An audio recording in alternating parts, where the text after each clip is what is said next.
Donc, du coup, effectivement, au niveau du live qu'on va avoir ce soir, on va lire deux, trois trucs là-dedans. On va lire également, du coup, en parallèle, des petits bouts de ça. Alors, je vais pas vous lire grand-chose de ça parce que je trouve que c'est difficile de le...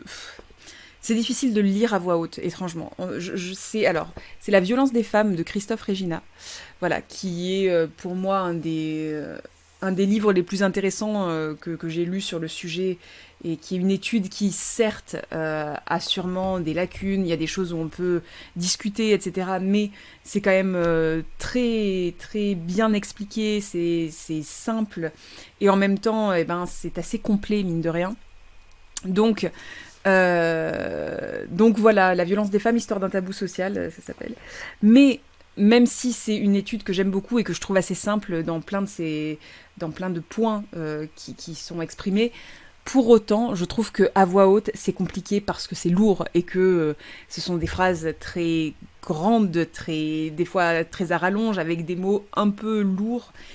Au final, c'est assez simple quand on le lit et qu'on a l'opportunité de relire certains passages qu'on avait mal compris, etc., de revenir en arrière parce qu'on est à son propre rythme. Mais je trouve que devoir respecter le rythme de quelqu'un qui vous le lit à voix haute, à mon avis, c'est pas très compréhensible. Pour autant, il y a des passages que je trouvais chouettes et que j'avais envie de vous lire. Et notamment le passage, un tout petit passage où il parle de la violence féminine et de pourquoi est-ce que c'est important de, euh, eh bien d'en parler en fait. Pourquoi c'est important pour la vie. C'était dans la bibliothèque de mes parents. Ma mère m'avait eu avec des points à l'époque chez Timmy ou Midi Prix, c'était en francs. Oui, alors oui, effectivement. Là, c'est marqué. Et sur celui-là, je crois qu'il y a quelqu'un qui a fait une annotation où c'était marqué France Loisirs. Donc oui, oui, oui, je pense que ça pouvait savoir avec des points, avec des machins. Il y en a tellement, mais tellement, tellement d'éditions en mode Pierre Bellemare vous raconte des trucs affreux que je pense que vraiment, je serais pas du tout étonnée de voir que ça pouvait s'acheter avec des points ou des trucs comme ça.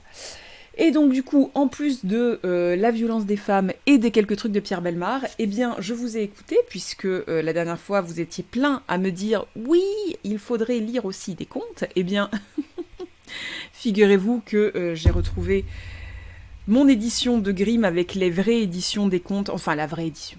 On peut jamais savoir à quel point c'est la vraie édition, mais en tout cas avec des éditions qui sont pas édulcorées des contes. Et j'aimerais bien juste qu'on en lise un ou deux dans les plus connus qui concernent la violence des femmes, genre Blanche-Neige et ou Cendrillon. Il y a aussi un autre conte qui s'appelle Le Cygne, mais je sais pas à quel point je sais pas à quel point il est tout à fait pertinent dans ce truc-là, mais il est glauque aussi, hein. De toute façon, tous les contes sont relativement glauques là-dessus. Ok, bon écoutez, on va s'y mettre du coup. Donc vraiment un live sur la violence au féminin. Alors, avant qu'on ne dise quoi que ce soit, j'aimerais bien du coup vous lire là-dessus. Hop, sur Regina. Donc sur celui-là, la violence des femmes. J'aimerais bien vous lire juste la version de Regina sur pourquoi est-ce qu'il faut parler de la violence au féminin et pourquoi est-ce que c'est finalement important même pour comment dire, pour la perception que les gens ont des femmes. On a l'impression comme ça que c'est une bonne chose de toujours mettre les femmes dans cette espèce de piédestal de douceur où elles sont tellement moins violentes, elles sont tellement plus douces, elles sont tellement moins capables d'horreur. Et en fait, on peut se demander, bon, je vais pas, en fait, je suis en train de vous résumer ce que je vais vous lire après, c'est idiot. Mais on peut se demander à quel point c'est une bonne idée en fait d'enfermer les femmes dans une autre façon, dans une autre façon, on va dire plutôt positive en apparence, de les enfermer finalement dans quelque chose dont elles ne peuvent pas sortir et qui véhicule une énorme image de victimes en permanence puisqu'elles sont pas capables de violence, c'est que du coup forcément elles en sont victimes. C'est voilà. Donc je vous lis ce tout petit extrait. Donc alors je précise que c'est contestable encore une fois. C'est vraiment des choses où on on pose ce truc-là et on en parle ensuite. Je mets pas ça comme une affirmation absolue, mais c'est intéressant d'en parler. Ça s'appelle « Les femmes éternelles victimes », ce passage-là. Jusqu'ici, l'exercice de la violence a arbitrairement été confié au masculin, reléguant ipso facto les femmes dans le rôle rassurant de victime. La victimisation de la femme a été possible parce que le processus qui a contribué à imposer de façon péremptoire ce statut inique s'est fait sur le temps long, conduisant à une intériorisation progressive de la part des femmes de cette condition. La victime unique, pourtant, au même titre qu'une violence unique, n'existe pas. Elle doit être nécessairement désexualisée pour devenir véritablement objet d'étude, débarrassée des a priori et des partis pris.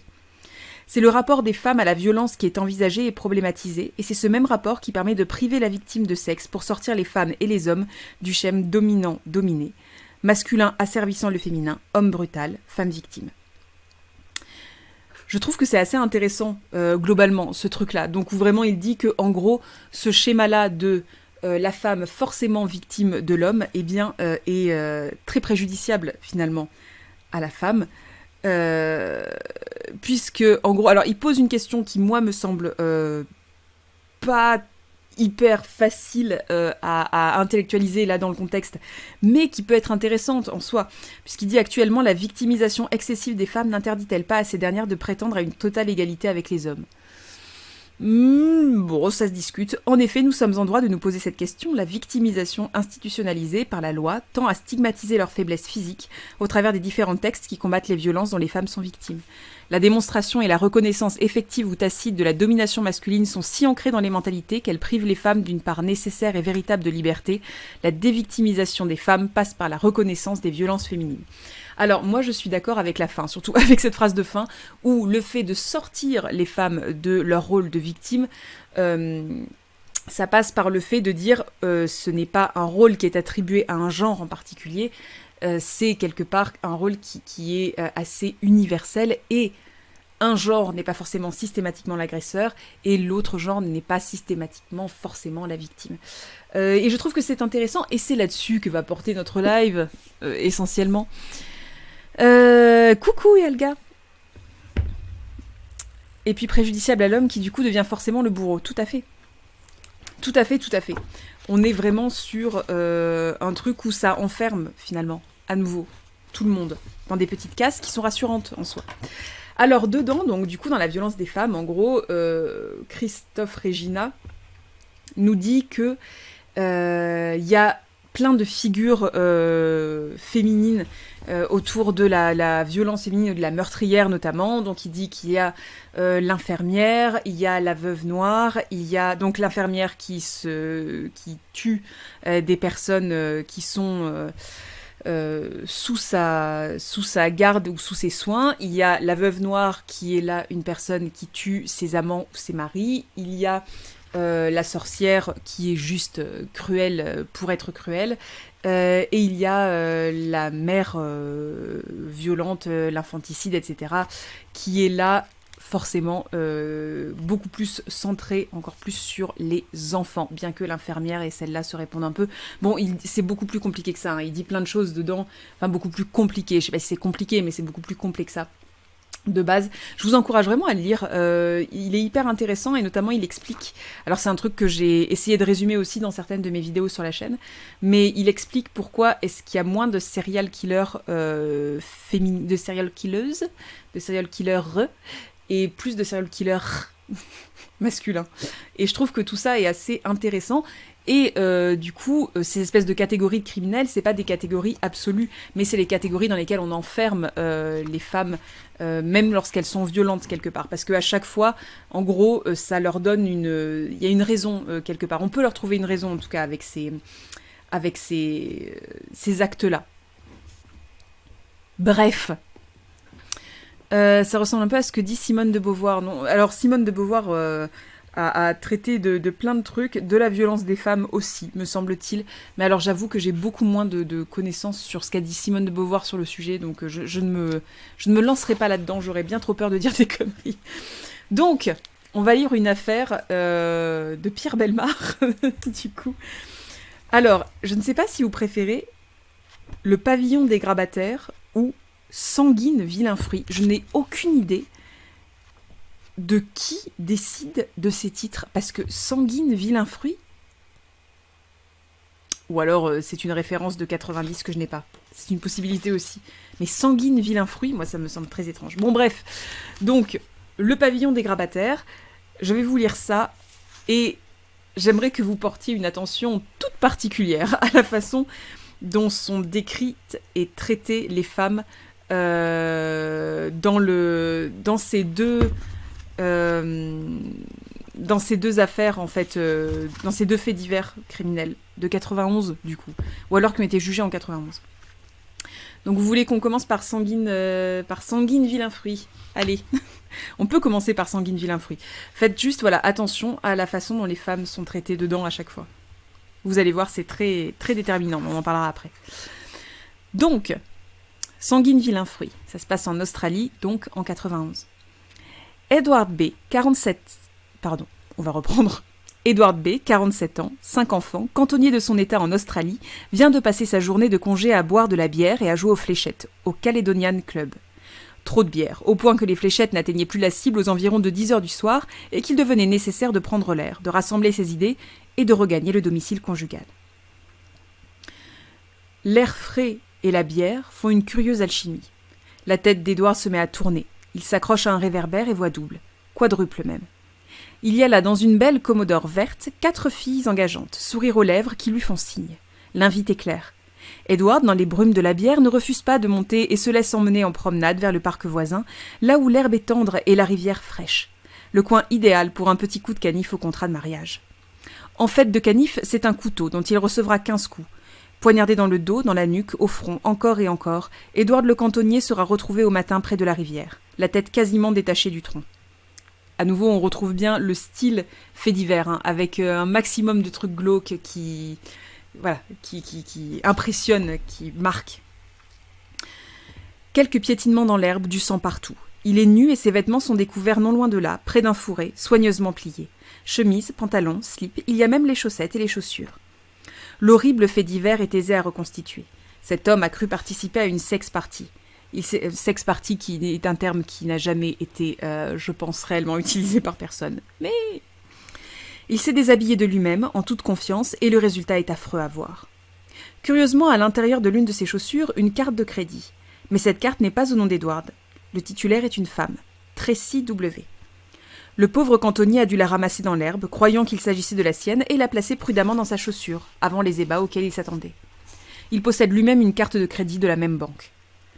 Tracy W., 24 ans, fille adoptive d'une grande famille, des transporteurs, dont elle a hérité une bonne somme de 75 000 $. Tracy coupable de meurtre?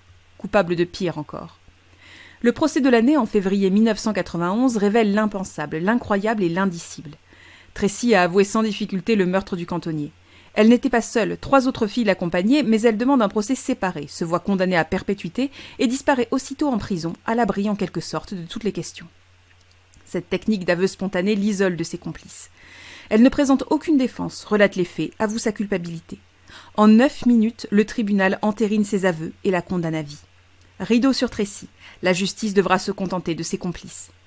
Voici la seule déclaration recueillie par le détective Glenn Burton de la police criminelle et reprise par les journalistes. J'avais 2 couteaux, un dans chaque main. Il s'est assis dans l'herbe, j'étais derrière lui. Ça a commencé comme une blague, je voulais l'allumer et le laisser tomber. Mais je l'ai poignardé dans le dos, puis dans le cou. Je me suis assise pour l'observer. J'avais frappé avec assez de force pour que les couteaux pénètrent profondément dans le corps. J'ai recommencé dans le cou. Puis je l'ai attrapé par les cheveux et j'ai frappé au front et encore sur la carotide. Il vivait toujours. Je l'ai fait basculer de côté pour frapper dans la nuque à nouveau en essayant de casser les os. Je crois avoir tranché les nerfs. Ça gargouillait, le sang sortait de sa bouche. Je me suis assise à nouveau près de lui et je l'ai regardé mourir. Mais comme je n'étais pas sûre qu'il meure vraiment, j'ai encore frappé. Il était allongé de côté sur l'herbe, le visage vers le ciel. Après cela, je suis allée me laver les mains dans la rivière et les couteaux également. Et j'ai rejoint mes amis. Un bien beau témoignage. L'indicible, ce que ne prononce pas Tracy, c'est ceci. J'ai bu le sang de cet homme. Nous y sommes. L'horreur de ce fait divers moyenâgeux en plein XXe siècle s'appelle vampirisme. Tracy aime le sang. Il semble qu'elle soit fascinée, droguée même, par cet aliment dont notre société ne considère la consommation que du point de vue animal. Ce sont donc les complices de Tracy, ses 3 camarades d'orgie, qui vont en parler. Dans cette voiture, ce soir du 13 octobre 1989, outre Tracy la vampire, 3 autres jeunes filles, Lisa P, 24 ans, Kim G, 23 ans, et Tracy W, 23 ans. Lisa est la compagne de Tracy. Elles se ressemblent physiquement, corps lourd, cheveux courts, masculines, agressives. Leur idylle sent le soufre et le sang.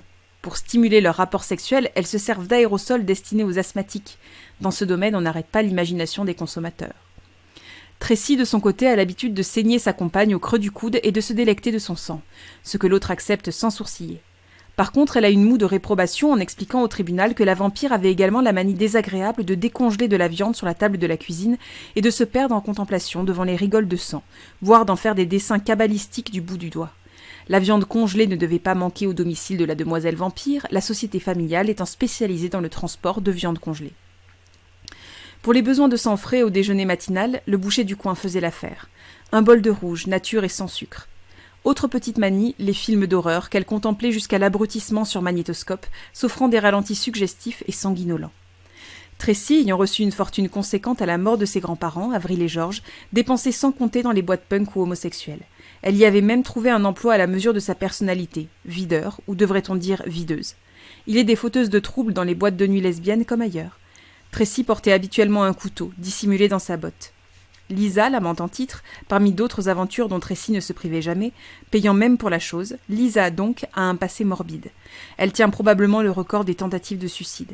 Hospitalisée 85 fois en 5 ans, soit une moyenne de 17 tentatives de suicide par an. Tentatives uniquement par automutilation, par saignée au poignet de préférence. Un comportement plus maniaque qu'une véritable envie de mort. Tracy et Lisa, le premier couple, sont montés à l'avant de la voiture bleue en sortant d'une boîte homosexuelle ce soir d'octobre 1989. Alors déjà, donc avant même qu'on commence le récit, alors il est assez court, hein, vraiment, hein, là j'ai quasiment fini déjà. Avant même qu'on commence vraiment le récit du moment, est-ce que vous avez vu à quel point il y a un côté où elle est décrite comme la vampire et on met bien en avant qu'elle n'a pas un physique de fille, qu'elle est vraiment, on dit bien, corps lourd, cheveux courts, masculine, agressive. C'est quand même assez, je dirais, assez important, à mon avis, dans ce contexte-là, qu'on mette l'accent là-dessus, sur le fait qu'elle soit lesbienne, déjà, et qu'elle soit masculine. Voilà, elle a un corps masculin. Et que du coup, forcément, ça ne peut qu'être suspect. Il y a une façon très années 90, en fait, de raconter les choses. Pareil, on met bien l'accent sur le fait qu'elle aime les films d'horreur et que ce n'est pas normal d'aimer les films d'horreur. Bon, voilà, c'est vraiment... Alors, je ne dis pas que cette jeune fille est particulièrement équilibrée, mais il y a vraiment une lumière particulière et un intérêt qui est mis sur le fait que vraiment, elle n'est pas dans les qualités féminines qu'on recommande à cette époque-là, et qu'on recommande encore malheureusement. Mais voilà, il y a vraiment le côté, elles sont trop masculines, elles ont les cheveux courts, elles sont agressives, elles aiment les films d'horreur, et en plus, elles ont une vie sexuelle extrêmement active, puisque il est bien précisé que Lisa, c'est l'amante en titre, mais Tracy se privait pas d'aller voir ailleurs si elle avait envie. Voilà. C'est tout à fait ça, Kitty, il y a vraiment un côté, c'est pas une vraie femme. Ce truc-là, et je l'avais relevé pour d'autres vidéos sur des tueuses en série notamment, et c'est très présent aussi dans l'étude de Regina, il y a vraiment un côté, à la fois c'est, on va dire, c'est effrayant, parce que ça veut dire que, on peut s'extraire comme ça du genre dans lequel on est assigné logiquement, donc ça pour une époque c'est très très effrayant. Mais c'est aussi rassurant, parce que ça veut dire que oui, ça a été fait par des femmes, mais ne vous inquiétez pas, c'était pas des vraies femmes. On voyait bien qu'elles étaient à moitié dérangées, puisqu'elles aimaient les films d'horreur, et qu'elles aimaient beaucoup le sexe, et qu'en plus de ça, elles étaient dans un corps qu'elles rendaient elles-mêmes très masculin, en mettant leurs cheveux courts, et en ayant vraiment un corps trop masculin. Donc il y a vraiment ce côté, vous inquiétez pas, c'est pas vraiment une femme non plus qui a fait ça. Donc, je trouve que cette présentation-là est assez intéressante. Mais oui, Nurquad, on est d'accord, il y a vraiment le côté... Je ne dis pas qu'il n'y a pas un problème avec cette dame, mais la façon... Là, c'est moins ce qu'elle est que la façon dont elle est présentée, sur laquelle il faut s'attarder. Bref. Donc, Tracy et Lisa, le premier couple, sont montés à l'avant de la voiture bleue en sortant d'une boîte homosexuelle ce soir d'octobre 1989. À l'arrière, un autre couple féminin, Kim et Tracy. Même tranche d'âge, même coutumes lesbiennes, mais plus calme. Pareil, les coutumes lesbiennes... enfin, c'est les années 90. Mais plus calme. Ces deux-là sont simplement subjugués par la meneuse, la Vampirella, dont elles disent « Elle a un pouvoir sur les autres, on ne peut pas s'empêcher d'obéir lorsqu'elle leur donne quelque chose. » Et dont elles disent encore « C'est une sorcière, elle est capable de disparaître à la vue des humains en ne laissant apparaître que ses yeux de chat. » La sorcière vampire déclare ce soir-là qu'elle est en manque. En manque ni de drogue ni d'alcool, en manque de sang. Depuis quelque temps, elle ne supporte plus les aliments solides. Un steak trop cuit, un poisson, quelle horreur. Un club sandwich, jamais. Il lui faut du liquide. Les autres ne s'en étonnent pas. Elles savent. Le champagne ne l'a pas calmée. Alors, là, à nouveau, petit passage où on te dit bien, ne vous inquiétez pas, c'est pas vraiment une femme, c'est plus une sorcière. C'est mi une sorcière, mi un vampire. Et on met bien en avant ça. Et alors, après, je vous dirai exactement ce qu'est la sorcière dans la on va dire, l'image... on va dire que ça véhicule, voilà, par rapport au monde et à la société, et c'est assez déterminant aussi. Donc c'est une sorcière. Et le champagne ne l'a pas calmée. La voiture bleue roule vers un inconnu accroché à son réverbère, offert dans la lumière comme un papillon épinglé. Les 4 filles qui l'interpellent ne lui font pas peur, et c'est ainsi qu'il va finir ses jours de cantonnier heureux, buveur de bière et lanceur de fléchettes, nu et tailladé de 15 coups de couteau. Tracy est la meurtrière au premier degré. Lisa a assisté au meurtre comme au spectacle, mais n'y a participé que passivement. Les 2 autres attendaient dans la voiture. Lorsque la vampire est revenue prendre le volant, Kim a remarqué un sourire de satiété, qu'elle traduit ainsi devant le tribunal. Elle avait l'air de quelqu'un qui vient de s'offrir un repas complet avec dessert. Tracy est un mystère. Le peu que l'on sait des tests psychiatriques qu'elle a subis avant et après le procès donne le frisson. Il n'y a pas une Tracy, mais 8. 8 personnalités différentes, dont 3 ont été évoquées dans la presse spécialisée. La première, et semble-t-il la plus ancienne, remonte à l'enfance. Elle se nomme Big. Big est dépressif, malheureux, angoissé. Une autre est nommée Bobby. Ce Bobby est agressif, violent, cruel. Il a dû naître en elle, vers l'âge de 9 ou 10 ans. Une troisième est baptisée l'Observateur, un être froid, logique et rationnel, qui passe son temps à observer le comportement des autres personnages de Tracy. La soirée du bain de sang a dû être pour l'Observateur une mine de renseignements objectifs. Nous l'avons dit, la justice australienne a dit « vampire », buveuse de sang. Y aurait-il une explication à ce détournement des habitudes alimentaires ? Dans la prison où elle va passer le reste de sa vie, en principe, Tracy reçoit peu de visites, on s'en doute. Cependant, sa mère, sa tante Dorel et sa sœur Michelle viennent la voir régulièrement. Une famille non conventionnelle, faite de briques et de broc. Pour comprendre, il faut savoir qu'en 1937, George W., milliardaire, épouse Avril. Le jeune couple ne pourra jamais avoir d'enfant. Il pratique donc une première adoption, Rhonda, en 1942, qui deviendra la mère du vampire, puis Dorel en 1950. Quelques années plus tard, ils adopteront également une petite fille illégitime, issue d'un couple ami de Rhonda.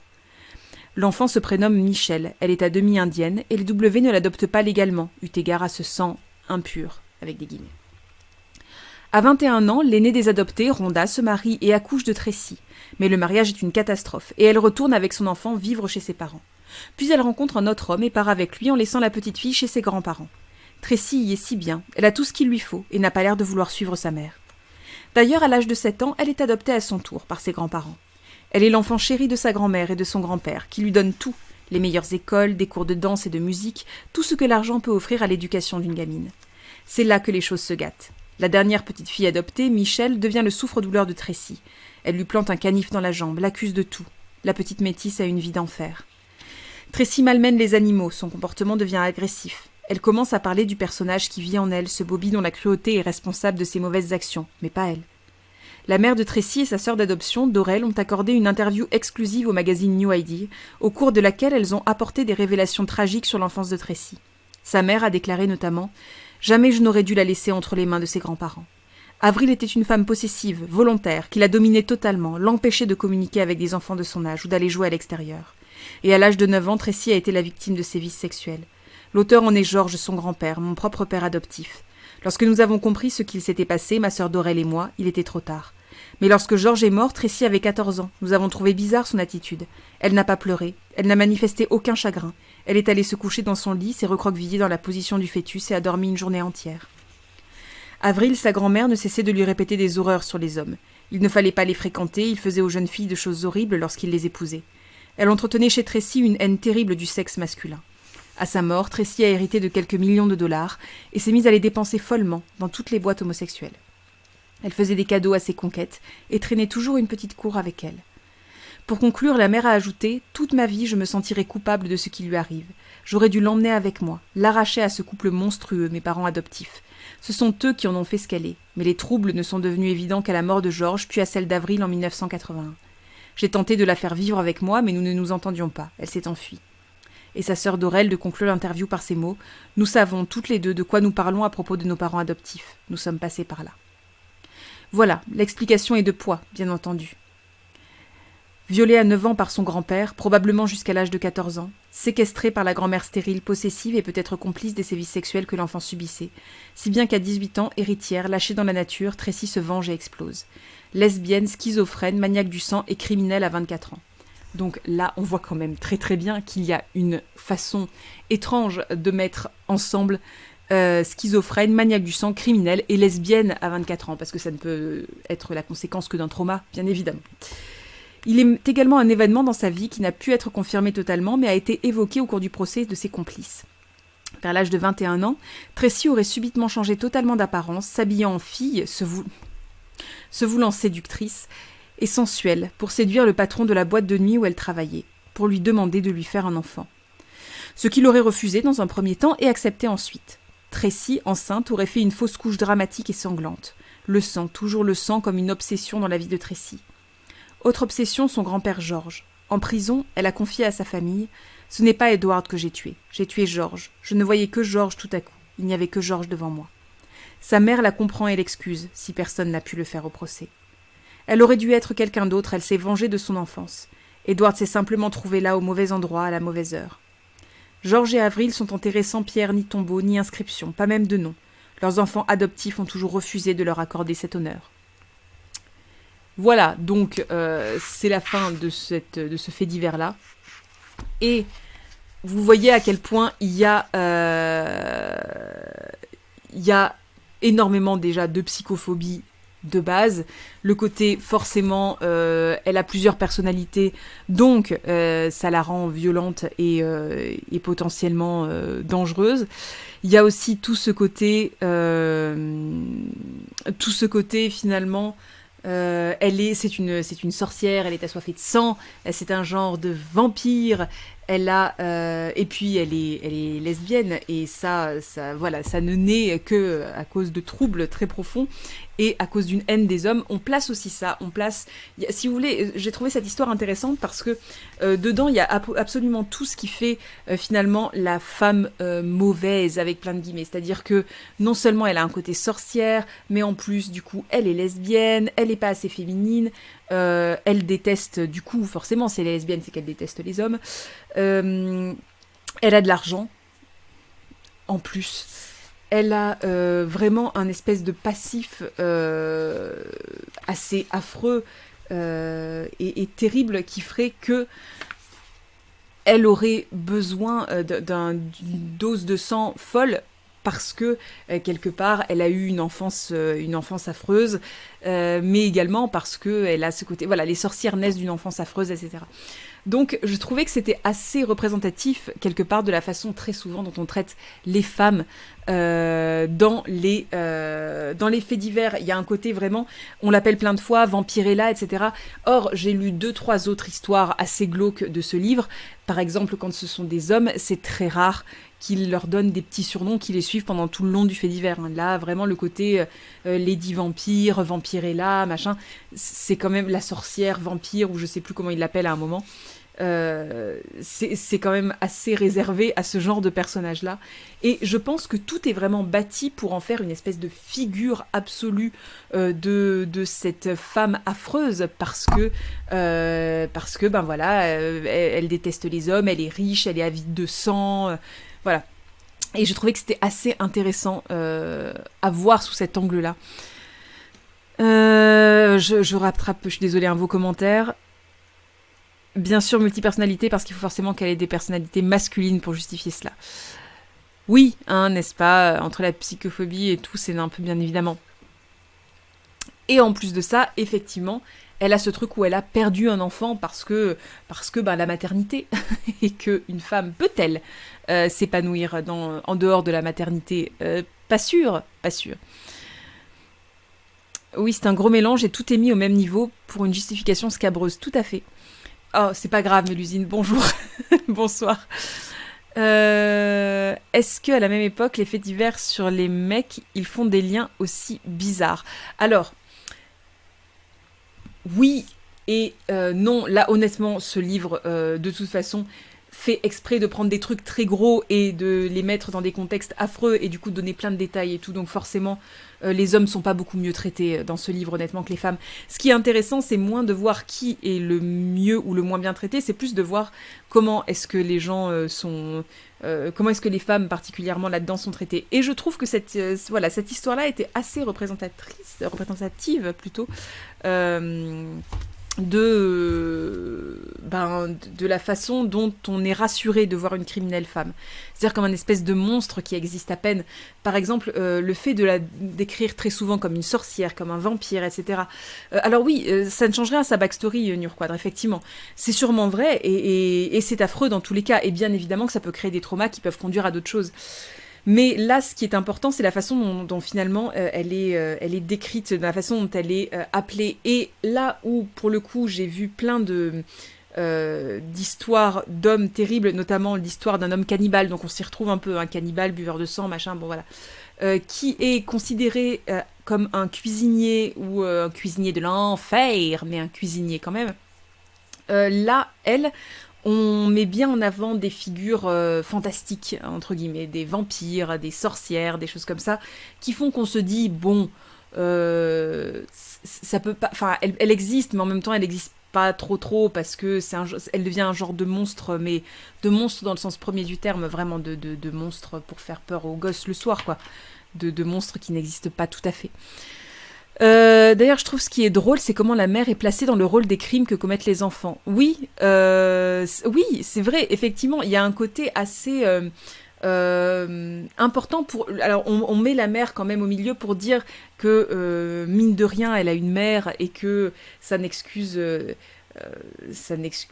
pas, mais que ça expliquerait plein de choses et que la mère, quelque part, est la seule qui comprenne sa fille et qui puisse l'excuser, etc.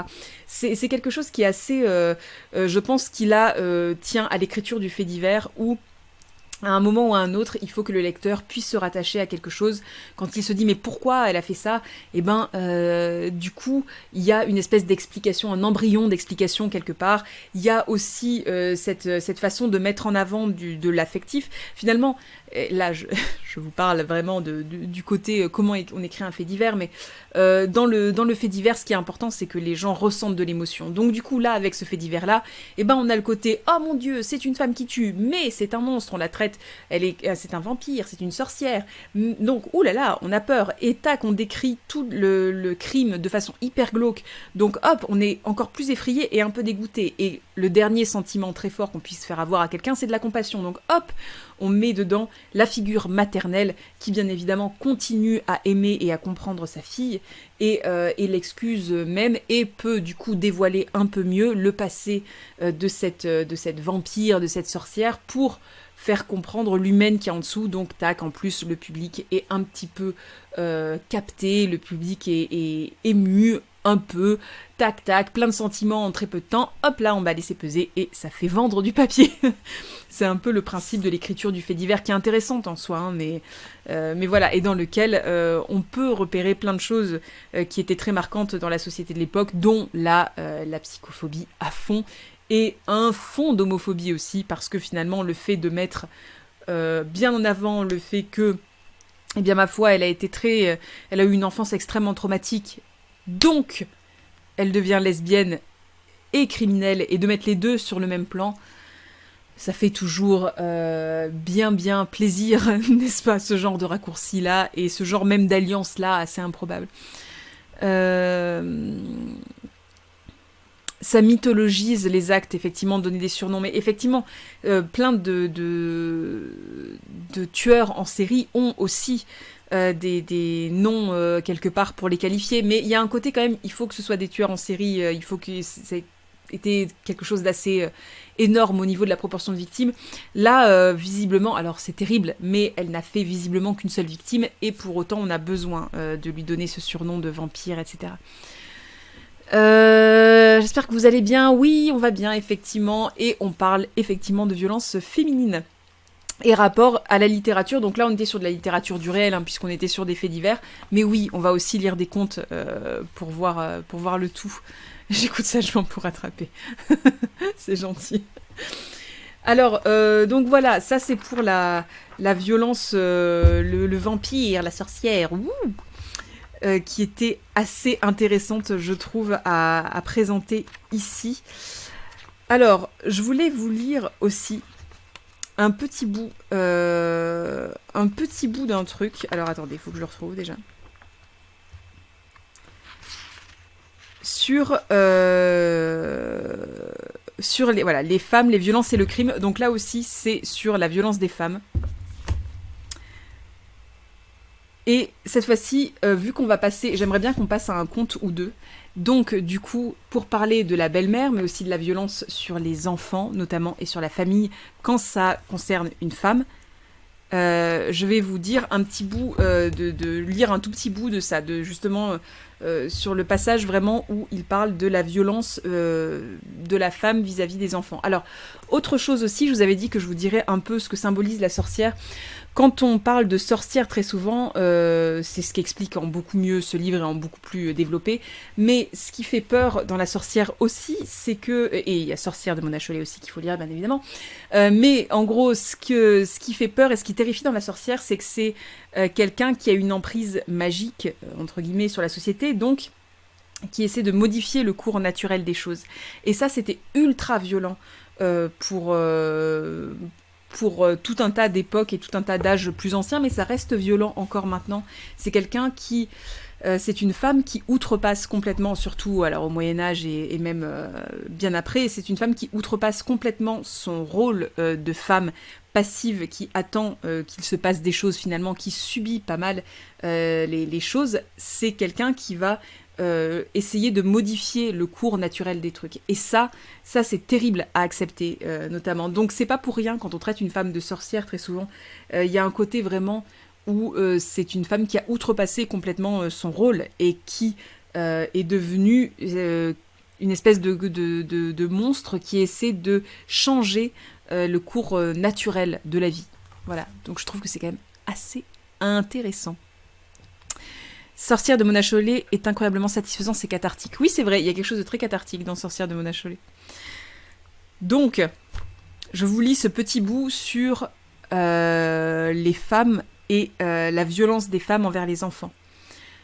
La meurtrière première ou primordiale est avant tout la criminelle du quotidien, celle dont la violence s'exerce au plus près, à savoir sur les siens, enfants et époux, bref, sur sa famille dans un sens plus large, ou bien celle qui, par ses fonctions ou son travail, entretient à l'égard de l'enfance une obsession maladive, suscitant le désir de détruire afin d'affirmer un pouvoir sur l'objet de l'obsession. Le cas des femmes infanticides est particulièrement problématique car il nous invite à reconsidérer non seulement les archétypes de la mère dans laquelle les femmes sont arbitrairement confinées, mais encore à requalifier les liens naturels, avec des guillemets, qui unissent ou semblent unir une mère à sa progéniture. La femme n'est pas une mère, elle est une mère en devenir, une mère potentielle. Si la nature lui a donné les moyens de perpétuer l'espèce, elle ne l'a pas asservie à la génération. Je crois qu'au-delà de problèmes psychologiques des femmes qui assassinent leurs enfants, il y a surtout le refus et le rejet d'une obligation à la procréation et une affirmation des femmes à disposer de la vie qu'elles sont les seules à pouvoir donner.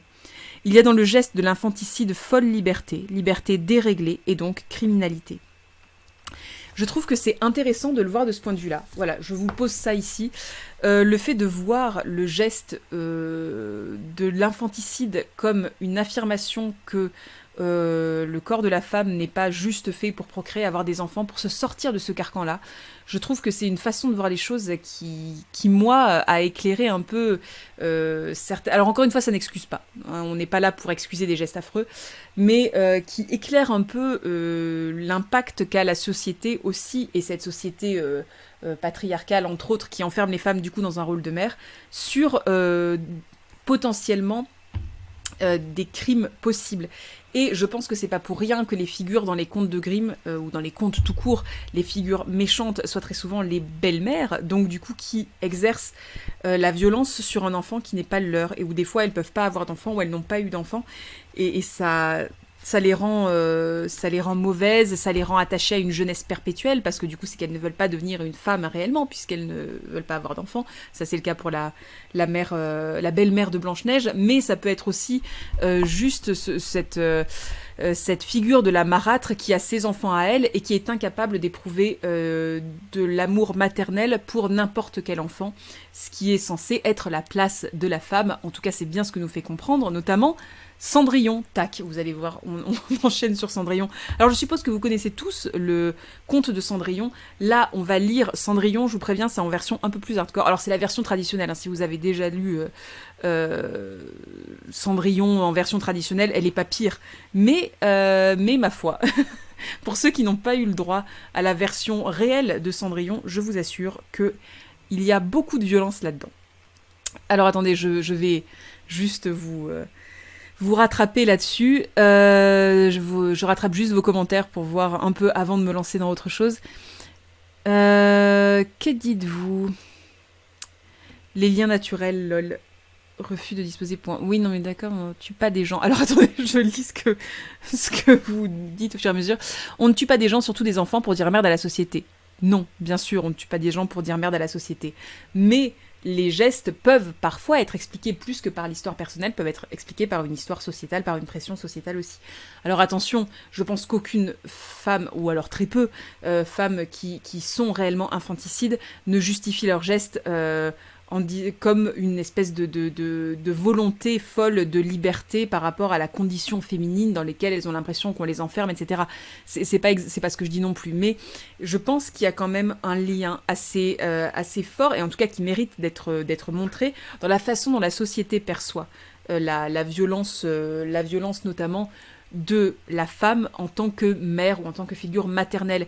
Et logiquement, dans une société pareille, la figure maternelle, la mère, l'instinct maternel, et c'est bien ce que disent très souvent les anti-avortements, c'est que forcément la femme, même si elle ne veut pas de l'enfant à la base, va finir par l'aimer, parce qu'il y a l'instinct maternel qui prime, parce qu'il est censé être naturel. À partir du moment où tu as un utérus, tu as un instinct maternel, et si quelqu'un habite ton utérus pendant 9 mois, eh bien tu l'aimes au bout d'un moment, et c'est assez immédiat même selon eux, parce que il y a ce côté instinct maternel qui fait que plus que tout, tu vas avoir besoin de protéger cet enfant, et tu vas l'aimer, et tu vas te dévouer entièrement corps et âme pour lui, tu vas exister même à travers lui. Voilà, c'est un truc énorme.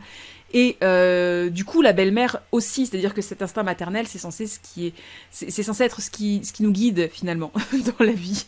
C'est censé être un truc où ça nous rend douce globalement. Parce que nous sommes mères de tous, et vous êtes tous nos enfants.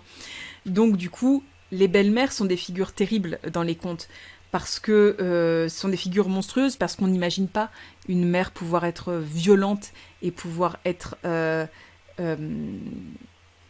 meurtrière envers son enfant, même si c'est pas le sien. Oui, d'où l'intérêt d'avoir droit à l'avortement. D'accord. Voilà, c'est vraiment ça.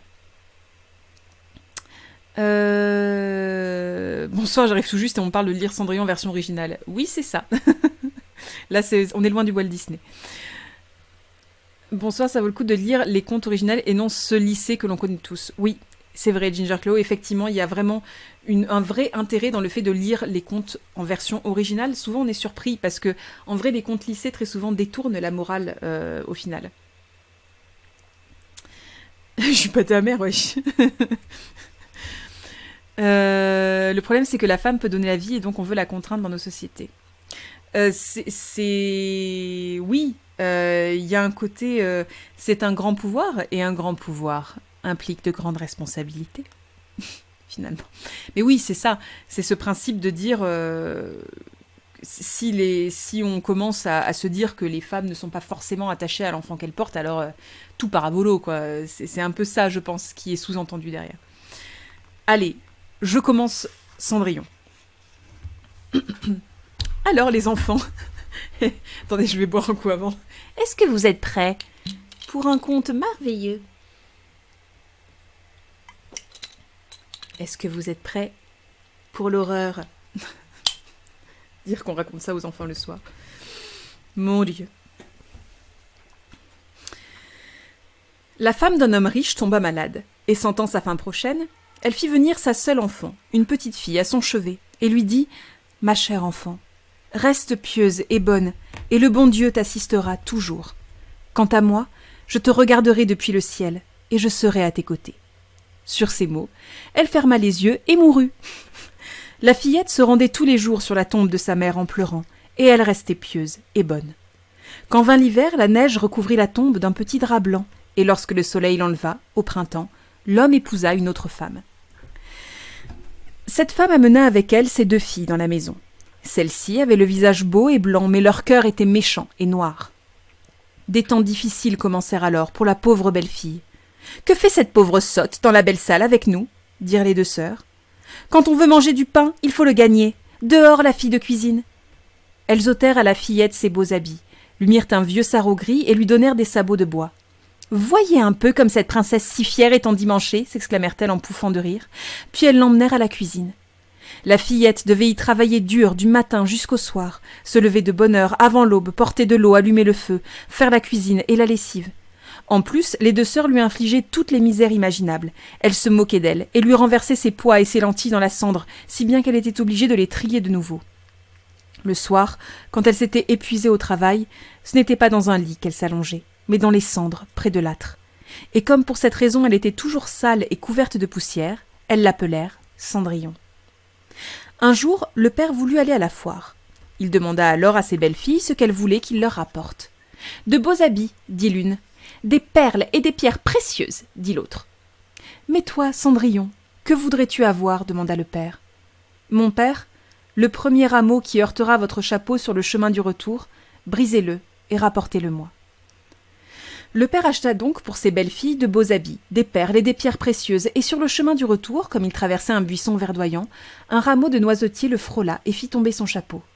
L'homme brisa le rameau et l'emporta avec lui. Lorsqu'il arriva chez lui, il offrit à ses belles-filles les cadeaux qu'elles lui avaient demandés, et il donna à Cendrillon le rameau de noisetier. Cendrillon remercia son père, puis elle se rendit sur la tombe de sa mère, et y planta le rameau. Elle pleurait tant que ses larmes tombèrent sur la branche et l'arrosèrent. Celle-ci se mit alors à grandir et donna un bel arbre. Tous les jours, Cendrillon s'y rendait 3 fois. Elle pleurait et priait, et à chaque fois un petit oiseau blanc venait se poser sur l'arbre. Et quand la jeune fille faisait un vœu, le petit oiseau lui jetait ce qu'elle lui avait demandé. Il se trouva cependant que le roi donna un bal qui devait durer 3 jours, et auquel toutes les belles demoiselles du pays étaient invitées pour que son fils puisse choisir une fiancée. Quand elles entendirent qu'elle devait y aller aussi, les 2 belles sœurs furent de bonne humeur. Alors qu'elle devait y aller aussi, pas du tout, qu'elle devait y aller aussi. Désolée pour les liaisons dangereuses. Les 2 belles sœurs furent de bonne humeur. Elles appelèrent Cendrillon et lui dirent « Coiffe-nous les cheveux, brosse nos souliers et ajuste-nous nos ceintures. Nous allons au bal, au château du roi. » Cendrillon obéit, mais en pleurant, car elle serait bien allée au bal elle aussi, et elle demanda à sa marâtre si elle ne lui permettrait pas d'y aller. « Toi, Cendrillon, lui dit celle-ci, tu es couverte de poussière et de saleté, et tu veux aller au bal. Tu n'as ni habits ni souliers, et tu veux danser. » Comme la jeune fille continuait à la supplier, elle dit finalement « Tiens, je viens de renverser un plat de lentilles dans les cendres. Si, en 2 heures, tu parviens à trier les lentilles, tu auras le droit de venir avec nous. » La jeune fille sortit dans le jardin, par la porte de derrière, et appela. « Vous, mes petites colombes apprivoisées, vous les tourterelles, vous tous les petits oiseaux de la terre, venez et aidez-moi à trier. Les bonnes dans le pot, les mauvaises dans votre jabot. » 2 colombes blanches entrèrent alors par la fenêtre de la cuisine. Puis vinrent les tourterelles, et enfin tous les oiseaux de la terre entrèrent dans un bruissement d'ailes et se posèrent tout autour des cendres. Les 2 colombes se mirent à hocher leurs petites têtes et à faire pic pic pic pic, et tous les autres oiseaux se mirent aussi à faire pic pic pic pic, et ils ramassèrent tous les bons grains dans le plat. Et avant qu'1 heure ne se fût écoulée, ils avaient terminé et étaient repartis.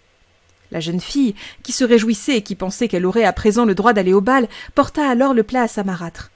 Mais celle-ci lui dit « Non, Cendrillon, Tu n'as pas d'habit et tu ne sais pas danser. Les gens ne feront que se moquer de toi. » Voyant qu'elle se mettait à pleurer, la marâtre lui dit « Si tu es capable, en 1 heure, de trier 2 plats de lentilles, alors tu viendras avec nous. » Mais elle pensait « Elle n'y parviendra jamais. » Quand la marâtre eut renversé dans les cendres 2 plats de lentilles, Cendrillon sortit dans le jardin, par la porte de derrière, et appela « Vous, mes petites colombes apprivoisées, vous les tourterelles, vous tous les petits oiseaux de la terre, venez et aidez-moi à trier. Les bonnes dans le pot, les mauvaises dans votre jabot. » 2 colombes blanches entrèrent alors par la fenêtre de la cuisine, puis vinrent les tourterelles, et enfin tous les oiseaux de la terre entrèrent dans un bruissement d'ailes et se posèrent tout autour des cendres. Les 2 colombes se mirent à hocher leur petite tête et à faire pic, pic, pic, pic, et tous les autres oiseaux se mirent aussi à faire pic, pic, pic, pic, et ils ramassèrent tous les bons grains dans les 2 plats. Et avant qu'1 demi-heure ne se fût écoulée, ils avaient terminé et étaient repartis. La jeune fille, qui se réjouissait et qui pensait qu'elle aurait à présent le droit d'aller au bal, porta alors les plats à sa marâtre. Mais celle-ci lui dit « Tout cela est inutile, tu ne viendras pas avec nous, car tu n'as pas d'habit et tu ne sais pas danser. Tu nous ferais honte. » Sur ces mots, elle lui tourna le dos et partit en hâte, accompagnée de ses 2 orgueilleuses filles. Quand il n'y eut plus personne à la maison, Cendrillon alla sur la tombe de sa mère, se plaça sous le noisetier et s'écria « Petit arbre, secoue-toi, d'or et d'argent, recouvre-moi. » L'oiseau lui jeta alors du haut de l'arbre une robe d'or et d'argent et des pantoufles brodées de soie et d'argent. Cendrillon passa la robe en toute hâte et partit au bal. Ses sœurs et sa marâtre ne la reconnurent pas et se dirent que ce devait être la fille d'un roi étranger, tant elle était belle dans sa robe d'or. Elles ne pensèrent pas un instant que ce pouvait être Cendrillon, car elles la croyaient à la maison, agenouillée dans la poussière, en train de ramasser les lentilles dans les cendres. Le fils du roi vint à la rencontre de la jeune fille. Il la prit par la main et dansa avec elle. Il ne voulait danser avec personne d'autre et ne lâchait donc pas sa main, et quand un autre danseur s'approchait d'eux, il lui disait « C'est ma cavalière ». Cendrillon dansa jusqu'au soir, puis elle voulut rentrer chez elle. Mais le fils du roi lui dit « Je vais t'accompagner », car il voulait voir d'où venait cette belle demoiselle. Elle lui échappa cependant et se réfugia dans le pigeonnier. Le fils du roi attendit alors que le père de Cendrillon fût de retour et lui dit que la belle étrangère avait disparu dans le pigeonnier. Le vieillard se dit « Serait-ce Cendrillon ?» Il dut apporter au fils du roi une hache et des pioches pour qu'il puisse casser le pigeonnier, mais il n'y avait personne à l'intérieur. Et lorsqu'ils entrèrent dans la maison, ils trouvèrent Cendrillon couché dans la cendre, dans ses habits tout sales, éclairé par une petite lampe à huile toute terne qui était accrochée dans la cheminée. Car Cendrillon s'était dépêchée de ressortir par l'arrière du pigeonnier. Elle avait couru vers le noisetier, ôté ses beaux habits et les avait posés sur la tombe, et l'oiseau les avait repris. Puis elle s'était assise au milieu des cendres dans la cuisine, vêtue de son pauvre sarrau gris. Le lendemain, quand le bal reprit et que les parents et les belles-sœurs furent repartis, Cendrillon retourna auprès du noisetier et dit « Petit arbre, secoue-toi, d'or et d'argent, recouvre-moi. » L'oiseau lui jeta alors une robe plus magnifique encore que celle de la veille, et quand Cendrillon apparut au bal vêtu de cette robe, tous furent émerveillés par sa beauté. Le fils du roi, quant à lui, l'avait attendue. Il la prit tout de suite par la main et ne dansa qu'avec elle. Quand d'autres venaient pour inviter Cendrillon à danser, il disait « C'est ma cavalière. » Le soir venu, Cendrillon voulut partir, et le fils du roi la suivit pour voir dans quelle maison elle allait. Mais elle se sauva, et courut dans le jardin qui se trouvait à l'arrière de sa maison. Il y poussait un arbre grand et beau qui portait les plus belles poires qui soient. Cendrillon grimpa entre ses branches avec l'agilité d'un écureuil, si bien qu'il fut impossible au fils du roi de savoir où elle était passée. Il attendit cependant que le père de Cendrillon fût de retour et lui dit « La belle étrangère m'a échappé et je crois qu'elle est grimpée dans le poirier. » Serait-ce Cendrillon ? Se dit le père. Il fit apporter sa cognée et abattit l'arbre, mais il n'y avait personne dans les branches. Et quand ils entrèrent dans la cuisine, Cendrillon était couchée dans les cendres, comme à l'accoutumée, car elle était redescendue de l'arbre par l'autre côté, avait rendu ses beaux habits à l'oiseau qui était perché sur le noisetier, et elle avait remis son pauvre sarrau gris. Le 3e jour, quand les parents et les sœurs furent partis, Cendrillon retourna sur la tombe de sa mère et s'adressa ainsi à l'arbre. « Petit arbre, secoue-toi. D'or et d'argent, recouvre-moi. » L'oiseau lui jeta alors une robe si somptueuse et si scintillante qu'elle n'en avait jamais eu de telle auparavant, et des pantoufles qui étaient tout en or.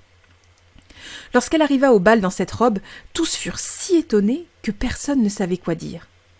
Le fils du roi ne dansa qu'avec elle, et quand un autre venait pour l'inviter, il disait « C'est ma cavalière. » Quand vint le soir, Cendrillon voulut s'en aller.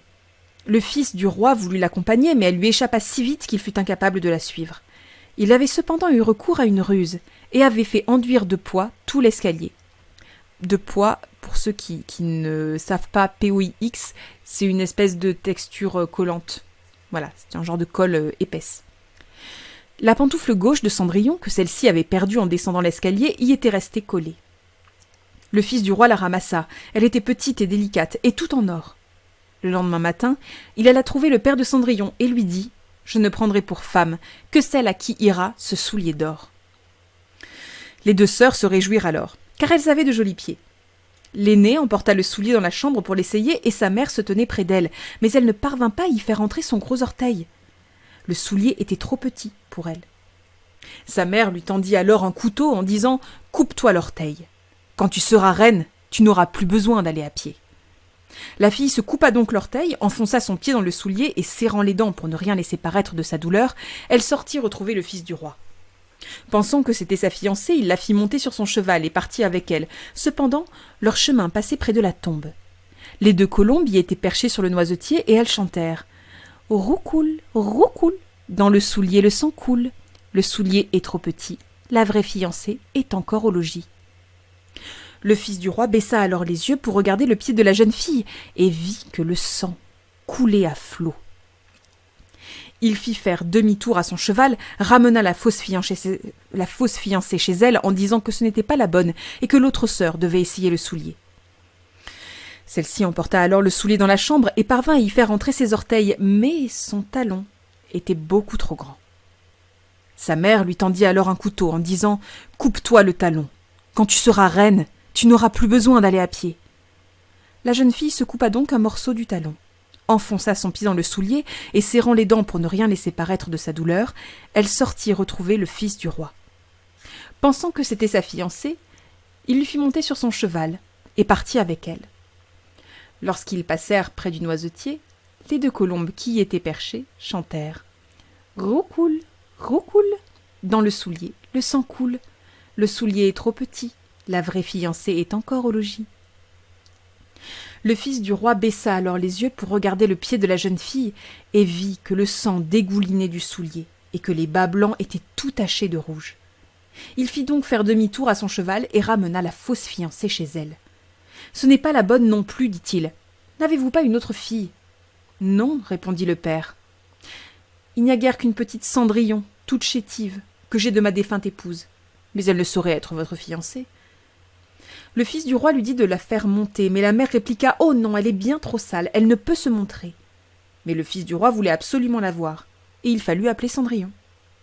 Celle-ci se lava tout d'abord les mains et le visage, puis elle alla s'incliner devant le fils du roi, qui lui présenta le petit soulier d'or. Elle s'assit ensuite sur un escabeau, sortit son pied du lourd sabot qu'elle portait et enfila la pantoufle, qui lui allait parfaitement. Et quand elle se leva, et que le fils du roi posa les yeux sur son visage, il reconnut la belle demoiselle qui avait dansé avec lui et s'écria « Voilà la vraie fiancée !» La marâtre et ses deux filles prirent peur et pâlirent de colère. Quant à lui, il installa Cendrillon sur son cheval et partit avec elle. Lorsqu'ils passèrent près du noisetier, les deux colombes blanches chantèrent « Roucoule, roucoule !» Pas de sang dans le soulier n'est pas trop petit. La vraie fiancée, il l'emmène chez lui. Et après avoir chanté ceci, elles quittèrent l'arbre pour venir se poser sur les épaules de Cendrillon, l'une à droite, l'autre à gauche, et elles y restèrent. Quand on fut sur le point de célébrer le mariage de Cendrillon avec le fils du roi, ses perfides sœurs vinrent la trouver pour s'insinuer dans ses bonnes grâces et prendre part à son bonheur. Quand les mariés prirent le chemin de l'église, la sœur aînée marchait à leur droite et la cadette à leur gauche. Les colombes leur crevèrent alors un œil à chacune. Plus tard, à la sortie de l'église, l'aînée marchait à la gauche des mariés et la cadette à leur droite. Les colombes leur crevèrent alors à chacune l'autre œil. Et la cécité fut donc la punition de leur méchanceté et de leur perfidie, pour le restant de leur jour. Fin. Bonne nuit les enfants. Vraiment, l'angoisse, ce conte. Alors bien fait, certes, mais vraiment le fait d'avoir des colombes qui t'aident à faire le ménage, mais qui également peuvent crever l'œil de tes ennemis, voire même les yeux de tes ennemis, moi, ça me fera toujours un peu à rire. Bonsoir, Camoulo. Oui, hein, c'est c'est magique. Alors là, bien évidemment, on a tout un tas de figures différentes quelque part. C'est vraiment... y a à la fois le côté... je me rendais compte que vous me voyez que de là, finalement. Il y a à la fois le côté méchante belle-mère, mais aussi méchante sœur, qui sont forcément jalouses parce que l'autre est pieuse et gentille, et elles sont méchantes. Et du coup voilà, quelque part, elles ont un sort terrible. Mais pas la belle-mère, on remarque. Alors je crois qu'il y a certaines versions du conte dans laquelle la belle-mère se fait détruire aussi, mais là, visiblement, non, dans cette version-là. Mais enfin, déjà... pour un conte pour enfants, je trouve que c'est déjà pas si mal le fait d'avoir des femmes finalement qui se font crever les yeux. Coucou Mathias. C'est mieux que le Disney, j'avais jamais entendu cette version. Oui, alors voilà, on voit aussi qu'il n'y a pas de gentille marraine la bonne fée quelque part. Il y a juste l'esprit, enfin celle qu'on présume être l'esprit de la mère décédée, qui est là dans l'esprit du noisetier et qui est dans les colombes aussi, je suppose. Mais bon, c'est entre la justice divine et l'esprit bienveillant, quoi. Il y a un côté... Ça ressemble pas tellement à une mère bienveillante non plus, hein, le fait d'avoir cette espèce d'animal totem dans l'image des colombes qui viennent becqueter les yeux des gens. C'est quand même pas hyper sympa. Les chaussons en fer brûlant pour la belle-mère, oui, il y a ça aussi. Dans certaines versions, il y a la belle-mère qui se fait cramer les pieds à tout jamais dans des chaussons en fer brûlant. Mais oui, c'est assez fou, hein, finalement. Oui, vous êtes en train de dire vos versions à vous. Moi, je connaissais celle où ils font bouillir la belle-mère. Oui, voilà. Des chaussons, tac tac. Il n'y a pas eu de pic pour les yeux des sœurs, non. Je pense que les conteurs voulaient éviter le traumatisme trop profond pour les enfants. Mais enfin, quand même, les sœurs se font becqueter les deux yeux. Alors, on remarquera plusieurs choses. On remarquera que le prince est assez peu physionomiste, qu'il est quand même assez insistant, c'est-à-dire que quand Cendrillon va se cacher dans différents endroits pour pas qu'il la voie, il les défonce à coups de hache. Donc on en est là, quand même. On remarquera aussi que Cendrillon ne perd pas d'elle-même son chausson, que c'est le prince qui piège les escaliers pour que le chausson reste dessus. On remarquera que le prince s'en fout un peu de qui est la personne, finalement, à partir du moment où elle a une jolie robe, elle est digne d'intérêt. Quoi d'autre ? Le père est affreux. Hein, voilà. Le père est affreux puisque quand on lui dit « Mais vous avez pas une autre fille ?» Il dit non. Vraiment, il y a une façon d'avoir oublié complètement son ancienne fille, qui est... Enfin, sa première fille, mais maintenant c'est son ex-fille, quelque part, qui est complètement ok pour tout le monde. Je trouve ça fou. Mais là aussi, on revoit bien la figure de la mère. Voilà, le père ne peut pas se souvenir de sa mère. Kender et Kalo. Le père ne peut pas se souvenir de sa première fille parce qu'il n'a pas l'instinct maternel, donc quelque part c'est sa première fille, mais il ne s'en souvient pas tellement. Et voilà, il n'y a que la mère qui, dans l'au-delà, peut veiller sur sa fille. Le père en est incapable, quelque part. C'est un rôle qui est dévolu aux mères et non au père. Alors si ça avait été un fils, ça aurait été différent. Mais là, c'est une fille, donc le père n'a rien à voir là-dedans.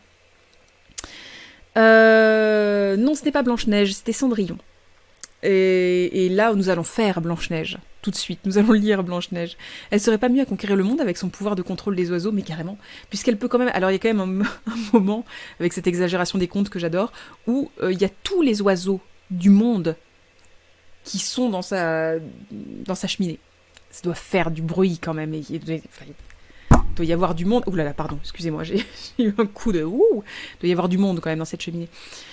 Le père est affreux en plus d'être quasi inexistant, tout à fait. C'est toujours plus profond que ce que l'on croit, c'est traduit de vieux langages, et en vrai c'est souvent pour une leçon de morale perdue, mais forcément juste, mais je ne pense pas malfaisante pour être resté à l'écrit.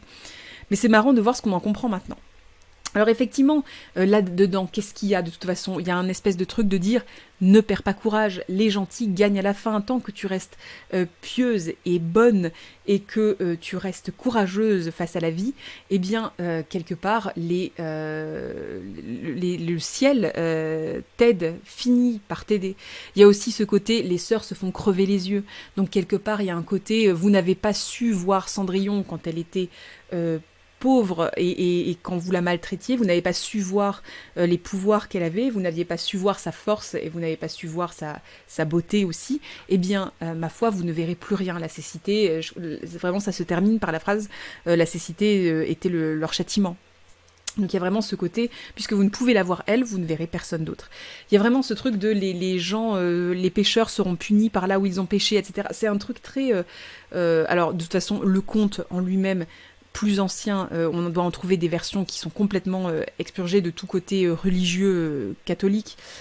Mais là, tel qu'il est, il y a clairement ce côté-là du attention à ceux que tu considères comme plus faibles que toi, ne sois pas méchant non plus avec les gens, parce que potentiellement, ils peuvent cacher en eux des trésors et des forces que tu ne soupçonnes pas. Bien évidemment qu'il y a ça derrière, mais enfin c'est quand même assez glauque et violent.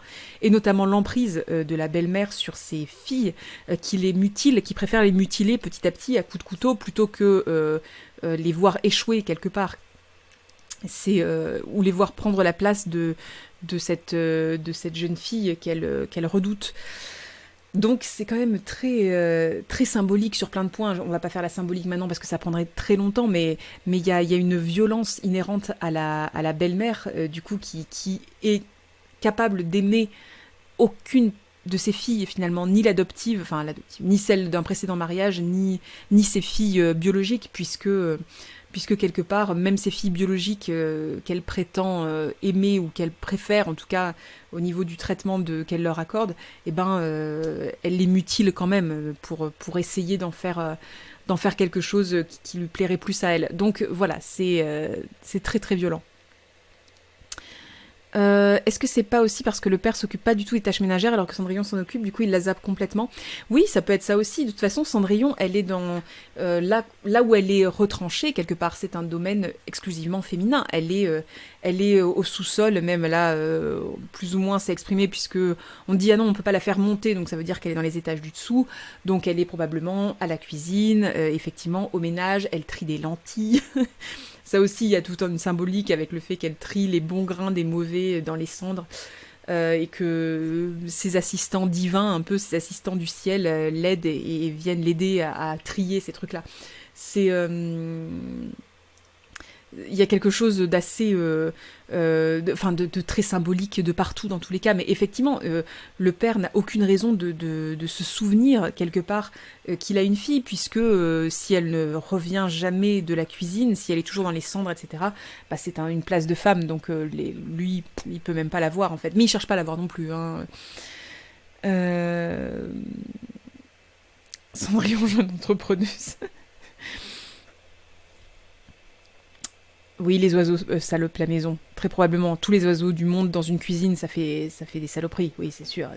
Il doit y avoir du guano un peu partout. Tous, Oedipe, tous. Oui, oui, forcément. Le père est juste utile, en fait. C'est une espèce d'intercesseur un peu magique qui fait que, lui, il est pas magique, mais grâce à lui, Cendrillon peut avoir cette espèce de rameau magique qui va faire que ça va être l'arbre qui va tout résoudre. Mais oui, effectivement, le père a un très fort truc de... ma femme est morte, donc quelque part la fille qui la représente est morte aussi, voilà. Au livre de Beth... Bonjour déjà, Skender Kahlo. Je découvre, mais ce que vous évoquez me fait penser au livre de Bettelheim pour la partie psychanalyse des contes. Oui, bien sûr, et c'est très intéressant toute la psychanalyse des contes. C'est très discutable aussi sur plein de points, mais c'est intéressant de façon l'interprétation des contes.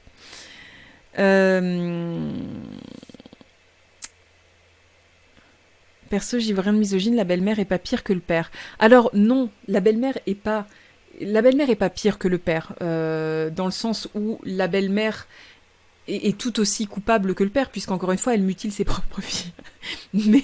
Mais le père n'est coupable, entre guillemets, que d'un truc qui, à l'époque, était très masculin. C'est-à-dire que du fait d'oublier sa première enfant. Mais forcément, il la voit pas, et puis il n'a pas l'instinct maternel, donc il ne peut pas savoir. Il ne peut pas aimer à ce point-là l'enfant autant que l'aimait sa mère. Donc, quelque part, il n'est pas coupable de grand-chose pour l'époque, je pense. Vraiment. C'est plus la belle-mère qui devrait avoir cet instinct maternel, qui devrait protéger Cendrillon, quelque part.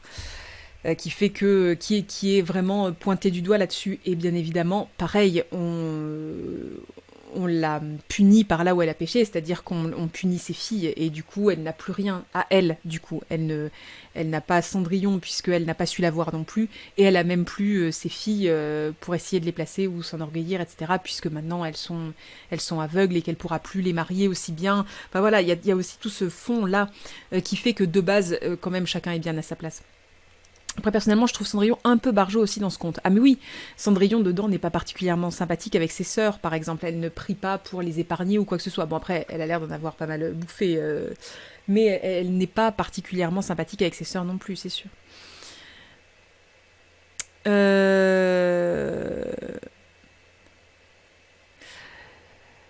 Mélusine, pourtant, je suis une giga féminazie, mais oui, comme tu dis, pour l'époque, c'est juste normal. Oui, oui, tout à fait. Tout à fait. Mais là, ce dont on parle au niveau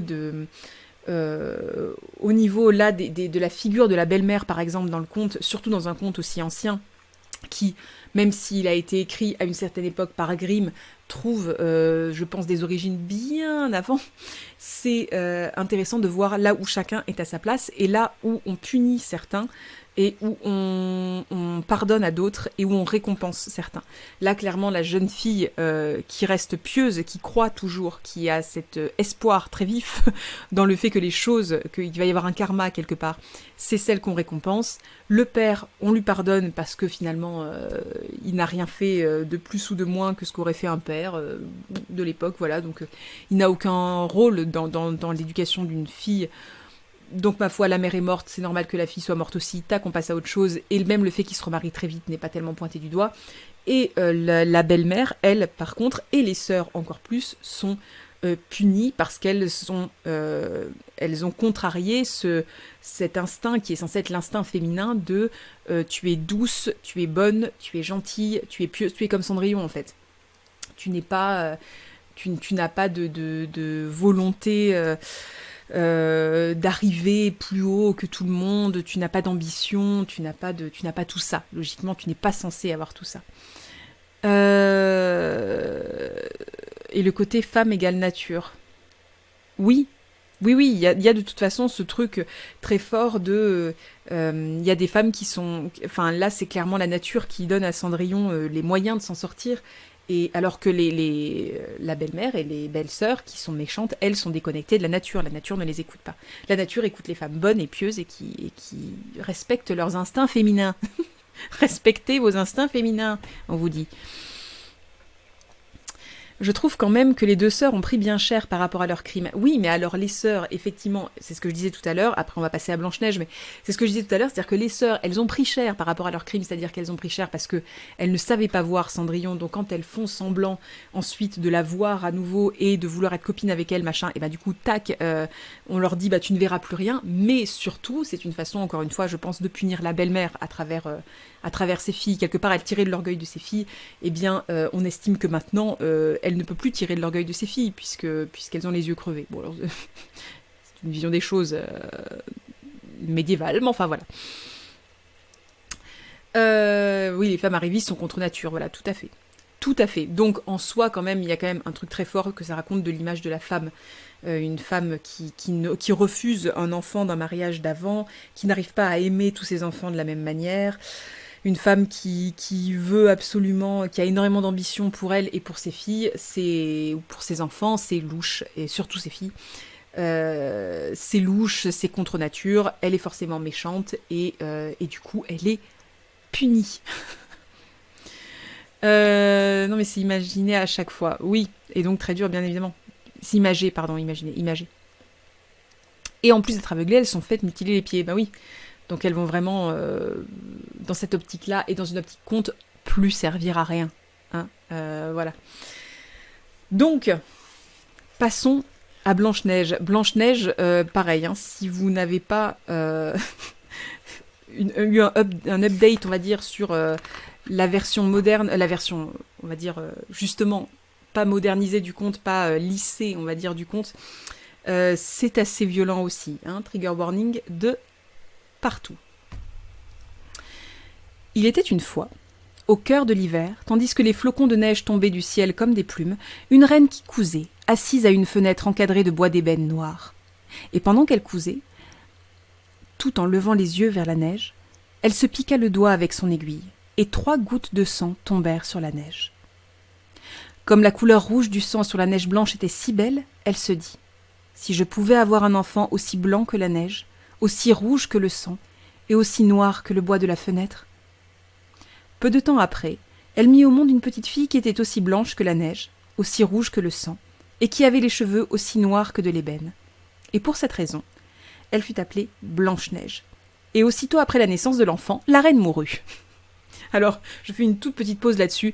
On retrouve bien à nouveau ce trope, ce principe vraiment de la femme met au monde l'enfant et meurt, et tac. Et ça prend très peu de temps. Il y a vraiment...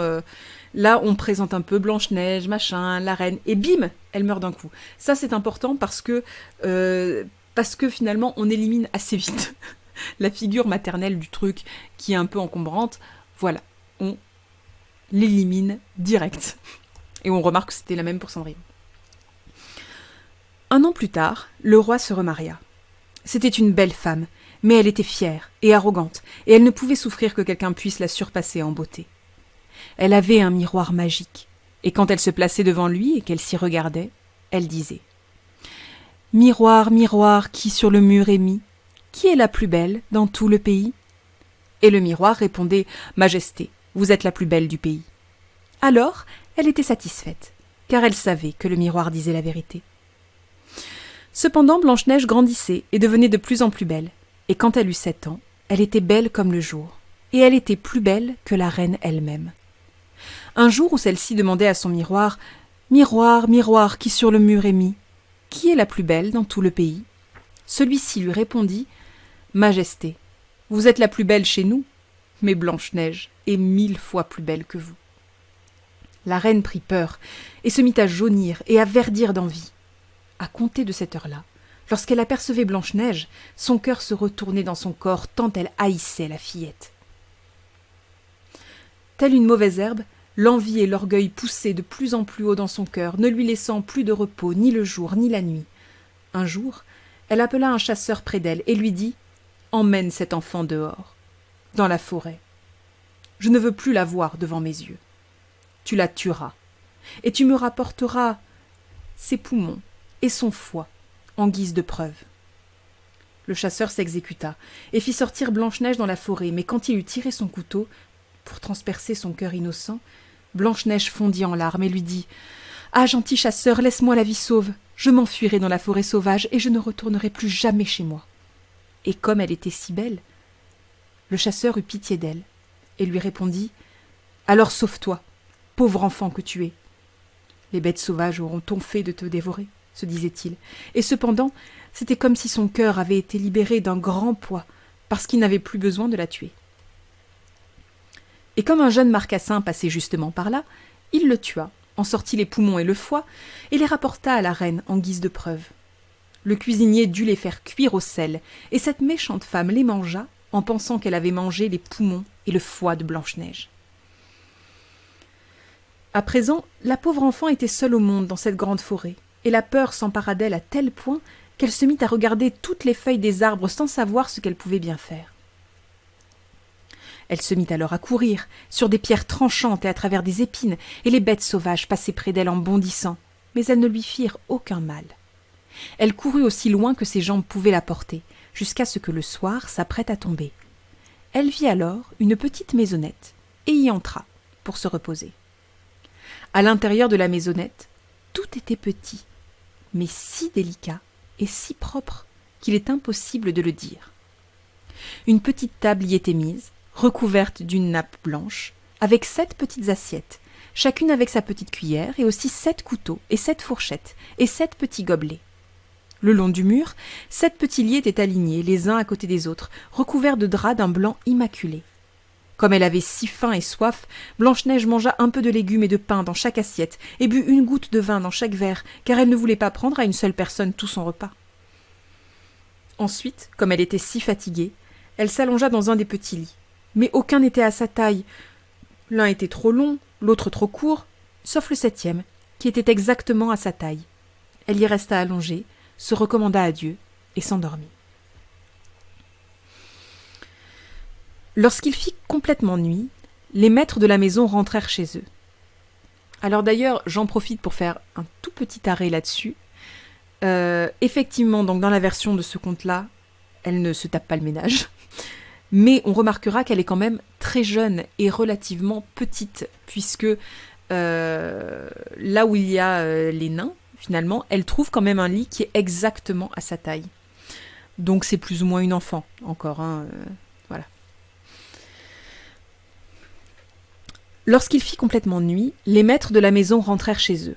C'étaient les 7 nains qui creusaient à l'intérieur des montagnes à la recherche de minerais de fer. Ils allumèrent leurs 7 petites bougies. Et, quand il fit clair dans la petite maison, ils virent que quelqu'un était venu, car les choses n'y étaient pas exactement dans l'ordre dans lequel ils les avaient laissées. « Qui s'est assis sur ma petite chaise ?» demanda le premier. « Qui a mangé dans mon assiette ?» dit le deuxième. « Qui a pris de mon pain ?» dit le troisième. « Qui a mangé de mes légumes ?» fit le quatrième. « Qui s'est servi de ma fourchette ?» demanda le cinquième. « Qui a coupé avec mon couteau ?» dit le sixième. « Qui a bu dans mon gobelet ?» demanda le septième. Le premier regarda alors autour de lui et vit qu'il y avait un petit creux sur son lit. Il demanda alors « Qui a marché sur mon lit ?» Les autres le rejoignirent en courant et s'écrièrent « Quelqu'un s'est allongé dans mon lit aussi !»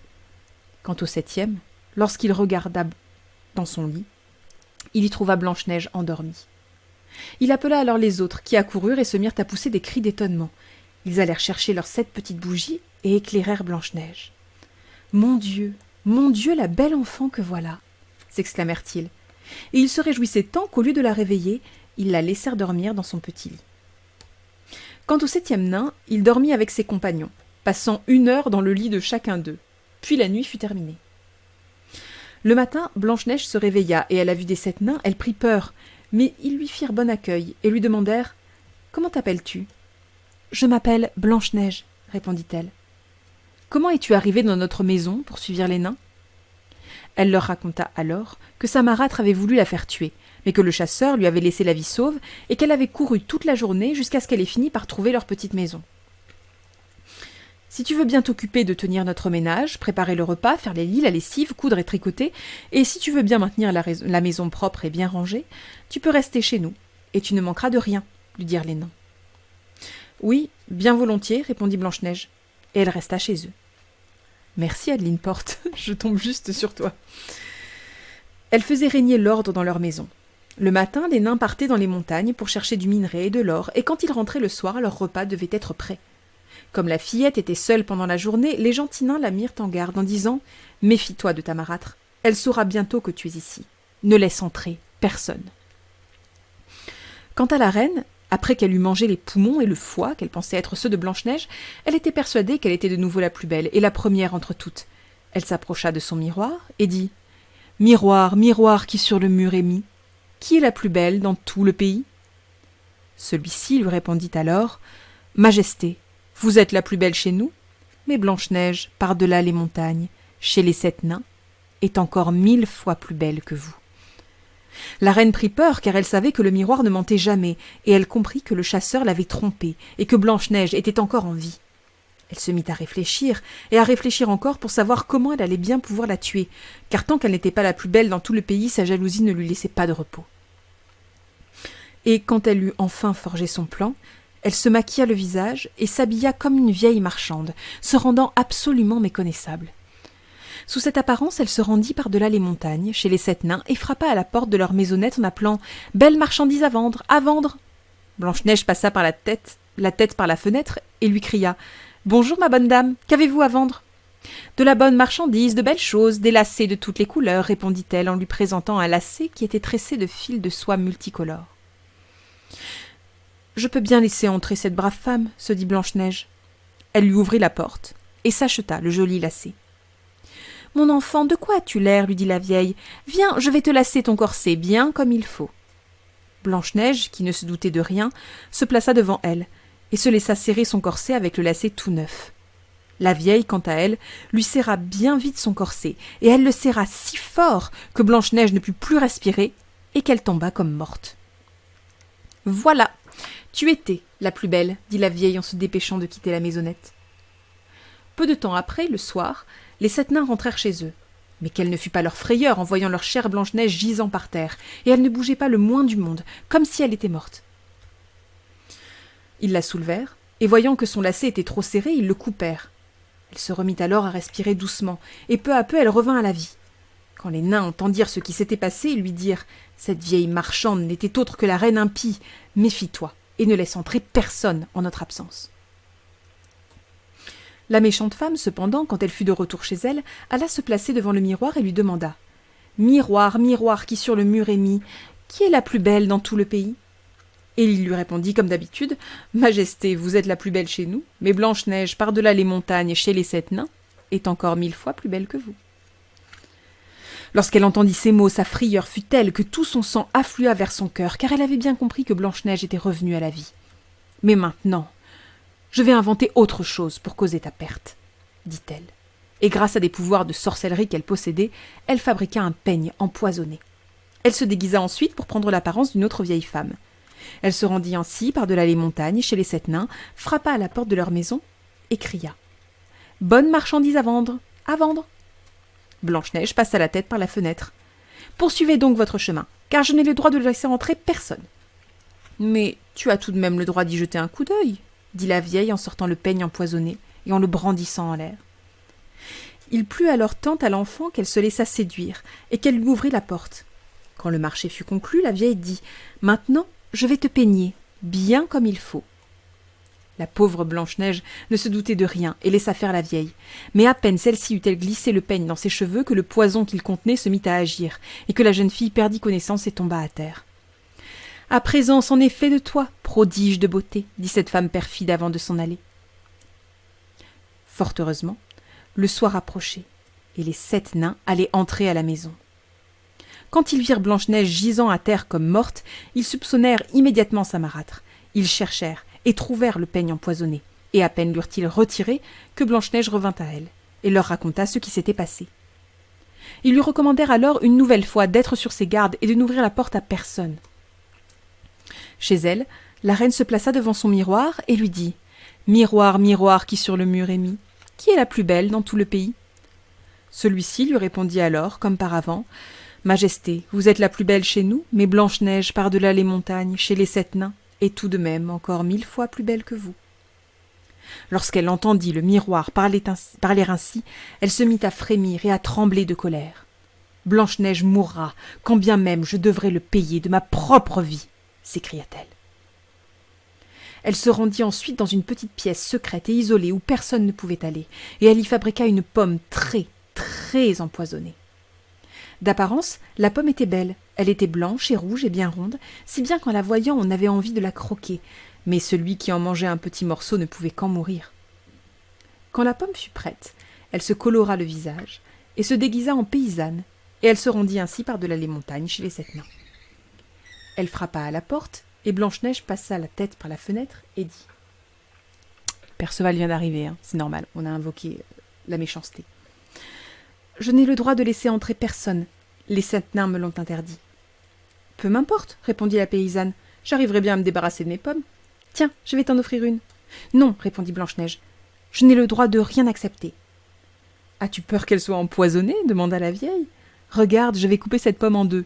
Toi, tu mangeras le côté rouge, et moi, je mangerai le côté blanc. » Cependant, la pomme était si habilement faite que seul le côté rouge était empoisonné.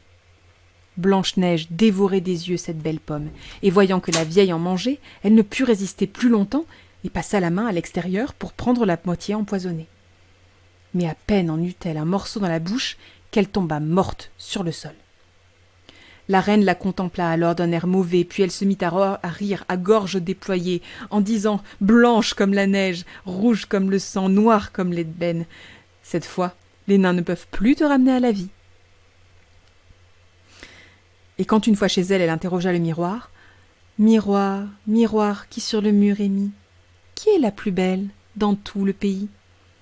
Celui-ci lui répondit enfin, « Majesté, vous êtes la plus belle du pays. » Son cœur envieux fut alors en paix, autant qu'un cœur envieux puisse l'être. Les petits nains, en rentrant chez eux le soir, trouvèrent Blanche-Neige gisant sur le sol. Il ne s'échappait plus le moindre souffle de sa bouche. Elle était morte. Ils la relevèrent et cherchèrent en espérant trouver quelque chose d'empoisonné. Ils défirent le lacet, lui peignirent les cheveux, la lavèrent avec de l'eau et du vin, mais tout cela ne servit à rien. La chère enfant était morte, et elle le resta. Ils l'allongèrent sur une bière à côté de laquelle ils s'assirent tous les 7 pour la pleurer, et ils la pleurèrent ainsi pendant 3 jours entiers. Ils voulurent alors l'enterrer, mais elle avait encore l'air aussi fraîche qu'une personne vivante, et elle avait encore ses belles joues rouges. « Nous ne pouvons pas ensevelir cela sous la terre noire, dirent-ils, et ils firent fabriquer un cercueil de verre transparent, de façon à ce qu'on puisse la voir de tous les côtés. Ils l'y allongèrent et écrivirent en lettres d'or son nom sur le cercueil, et aussi que c'était une fille de roi. Puis ils exposèrent le cercueil sur la montagne, et l'un d'entre eux restait toujours près de lui pour le garder. Les animaux vinrent aussi pleurer Blanche-Neige, tout d'abord une chouette, puis un corbeau, et enfin une petite colombe. Blanche-Neige resta longtemps, longtemps allongée dans le cercueil. Mais elle ne pourrissait pas. Bien au contraire, elle semblait n'être qu'endormie, car elle était toujours aussi blanche que la neige, aussi rouge que le sang, et ses cheveux étaient toujours aussi noirs que le bois d'ébène. Le hasard fit cependant qu'un fils de roi se retrouva dans la forêt, et qu'il arriva à la maison des nains pour y passer la nuit. Il vit le cercueil qui se trouvait sur la montagne et la belle Blanche-Neige, qui était allongée à l'intérieur. Il lut ce qui était inscrit en lettres d'or. « Laissez-moi ce cercueil, je vous donnerai en échange tout ce que vous voudrez, dit-il aux nains. »« Nous ne le donnerons pas pour tout l'or du monde, lui répondirent cependant les nains. »« Alors offrez-le-moi, leur dit-il, car il m'est impossible de vivre sans voir Blanche-Neige. Je l'honorerai et la respecter, comme ce que j'ai de plus précieux. » Quand ils l'entendirent parler ainsi, les bons nains eurent pitié de lui, et ils lui donnèrent le cercueil. Le fils du roi ordonna alors à ses serviteurs d'emporter le cercueil sur leurs épaules. Le hasard fit alors qu'ils trébuchèrent sur une branche, et, suite à cette secousse, le morceau de pomme empoisonné que Blanche-Neige avait croqué sortit de sa gorge. Et peu après, elle ouvrit les yeux, souleva le couvercle du cercueil, et se redressa. Et elle était de nouveau bien vivante. « Mon Dieu, où suis-je » s'écria-t-elle. « Tu es près de moi, » répondit le fils de roi, au comble de la joie, et il lui raconta ce qui s'était passé. « Je t'aime plus que tout au monde, lui dit-il. Viens avec moi au château de mon père. Tu seras mon épouse. » Blanche-Neige fut alors bien disposée à son égard, et elle le suivit, et on célébra leur mariage dans la splendeur et la magnificence. Cependant, la marâtre impie de Blanche-Neige fut aussi invitée à la fête. Lorsqu'elle se fut parée de beaux habits, elle se plaça devant le miroir et lui dit « Miroir, miroir, qui sur le mur est mis, qui est la plus belle dans tout le pays ?» Celui-ci lui répondit « Majesté, vous êtes la plus belle chez nous, mais la jeune reine est 1000 fois plus belle que vous. » Cette femme perfide poussa alors un juron, et elle se mit à avoir terriblement peur, si peur qu'elle ne parvenait pas à se ressaisir. Elle ne voulut tout d'abord plus du tout se rendre au mariage, cependant elle n'avait pas de paix, elle devait y aller pour voir la jeune reine. Et quand elle entra, elle reconnut Blanche-Neige, et sa terreur et son angoisse étaient telles qu'elle était incapable de faire le moindre mouvement. Mais on avait déjà mis à chauffer, au-dessus d'un feu de charbon, des souliers de fer, que l'on apporta avec des pinces et que l'on plaça devant elle. Elle fut alors bien obligée de mettre ses souliers chauffés à blanc et de danser ainsi, jusqu'à ce qu'elle s'effondre, morte, sur le sol. Voilà. Bonne nuit les enfants. À nouveau, hein. Vraiment. Bonne nuit les gosses. Alors écoutez, on n'a pas énormément de temps là parce que je veux pas vous retenir jusqu'à minuit. On approche de 11h. Mais oui, on a à nouveau cette figure de la jeune fille et là même de la petite fille, parce que là quand même elle n'est pas grande, hein, c'est une enfant, il y a quand même beaucoup d'indices dans le texte, voire même c'est très souvent dit que c'est une enfant, qui nous font bien penser à ça, à une enfant. Et voilà, encore une fois, c'est même dit à un moment hein, que c'est une enfant et que les nains... la considère, voilà, ils lui disent ma chère enfant, etc. C'est vraiment, c'est une enfant. Et on voit bien à nouveau que son principe à elle n'est clairement pas de choisir son destin. Blanche-Neige, le seul moment où elle a vraiment une incidence sur quelque chose, c'est le moment où elle supplie le chasseur de l'épargner. Mais là encore, elle est finalement soumise au bon vouloir du chasseur. Si le chasseur avait voulu la tuer, bon, bah, il l'aurait tuée. Mais c'est sa beauté qui la sauve. Et c'est un peu ça aussi la morale de l'histoire. C'est merci les vrais farcrous.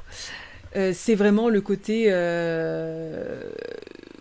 sois belle et tais-toi quelque part. C'est ta beauté qui te sauve, mais tu n'as aucune réelle emprise sur quoi que ce soit qui se passe dans ta vie. Même quand on lui dit 3 fois quand même n'ouvre à personne, on essaie de te tuer, eh bien elle fait confiance régulièrement. Alors après ça peut s'expliquer aussi par le fait que c'est une enfant hein, et que la reine change de déguisement à chaque fois et que quelque part bon bah voilà elle peut aussi avoir des genres d'instinct de confiance envers des personnes qui viennent la voir. Elle peut pas se dire que le monde entier essaie de la tuer. Or, c'est toujours la même personne, mais elle se déguise en plein de gens différents. Alors attendez, je suis en train de rattraper un peu vos commentaires. Pourquoi des souliers pour la reine alors, il y a un côté, moi en tout cas dans ce que j'avais étudié par rapport à ce conte-là, il y a un côté vanité qui fait que la vanité ça va avec la beauté et ça va avec la danse aussi, avec toutes ces choses-là. Et il y a aussi ce fait qu'elle est très très fière d'elle-même, la reine, et qu'elle a énormément de vanité par rapport à sa beauté, par rapport à plein de choses. Et du coup, là, non seulement il y a un côté où on va l'obliger à danser, donc on va l'obliger à performer devant tout le monde exactement ce qu'elle voulait faire avant, c'est-à-dire être la plus belle, donc on la remarque, et bien là on la remarque d'autant plus. Et il y a un côté humiliant en plus dans le fait que ce soit une sentence immédiate et que du coup elle soit forcée comme ça de danser jusqu'à tomber morte devant toute la cour qu'elle essayait de captiver par sa beauté. Donc là aussi, on est puni par là où on a péché, donc là, la vanité, clairement, on tue avec un objet de vanité, avec des chaussures. Après, elle a quel âge et les nains ont quel âge eux? Alors les nains, je pense que ça fait partie de ces espèces de figures mythologiques où on peut pas vraiment leur donner d'âge. Très souvent, les nains sont présentés comme des espèces de créatures sans âge, très vieux, etc. Mais elle, c'est quasiment certain qu'elle a entre, je dirais, 7 et 10 ans, à mon avis. Le niveau de creepy est déjà atteint sur le fait qu'une enfant de 7 ans est considérée comme 1000 fois plus belle qu'une adulte. Ça montre aussi les mœurs de l'époque où toutes les femmes sont considérées femmes à partir du moment où elles attirent, quelque part, où elles attirent l'œil. Donc une enfant de 7 ans un peu jolie, on peut considérer elle peut être traitée sur le même plan qu'une adulte. Et effectivement, Kitty, il y a un truc extrêmement dérangeant pour nous maintenant dans le fait de la voir être considérée exactement comme une adulte. Et sur le même plan que la reine, qui visiblement a un âge déjà, sinon avancé, au moins respectable, adulte, quoi. C'est passionnant, conte initiatique sur la vie de femme, conte moral sur le désir et l'envie, ou même métaphore alchimique selon certains. En tout cas, c'est inspiré de la mythologie germanique, dur d'interpréter. Oui, alors là, en sachant que ces versions-là du conte sont beaucoup plus simples à interpréter que le mythe germanique de base, puisqu'il y a quand même un côté punition, Dieu, etc.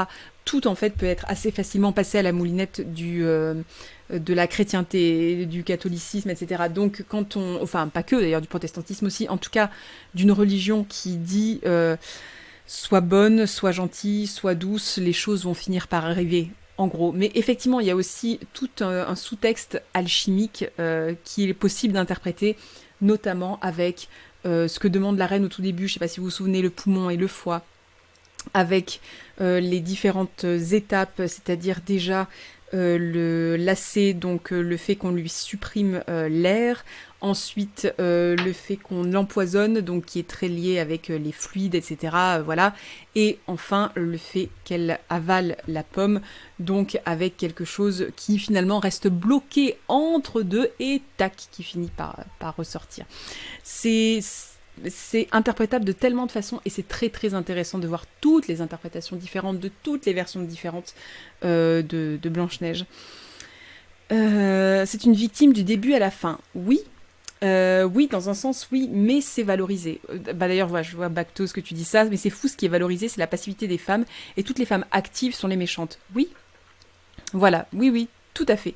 Il y a vraiment un côté, les femmes actives, les femmes plus vieilles, les femmes qui ne réagissent pas comme des enfants, donc qui n'ont pas un référent maternel ou paternel, mais maternel pour les femmes fort, sont forcément ou en tout cas un référent maternel sain, comme on voit dans Cendrillon, sont forcément des méchantes et sont forcément attirées par des choses que une femme, une vraie femme, tout en douceur, en féminité, en amour de Dieu, n'aurait pas. C'est-à-dire que, par exemple, ben voilà, la belle-mère est attirée par l'ambition pour ses filles, par l'argent, par ces choses-là.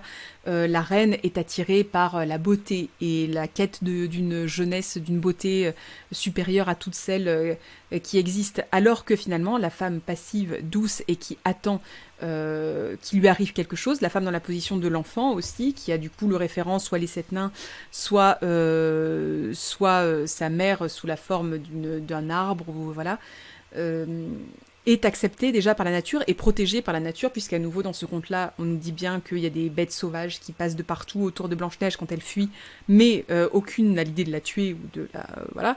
La nature pleure, d'ailleurs, avec les sept nains, quand Blanche-Neige meurt, tout le monde pleure, quelque part. La nature pleure aussi. Il y a un truc vraiment où il est évident que la nature est du côté des femmes naturelles, c'est-à-dire des femmes passives, douces, gentilles, qui attendent, en fait, qui attendent que quelqu'un leur dise quoi faire, ou vienne les sauver, ou voilà. Et encore, Blanche-Neige désobéit un peu. Voilà, mais on peut mettre ça sur le compte du très jeune âge, mais Blanche-Neige désobéit un petit peu.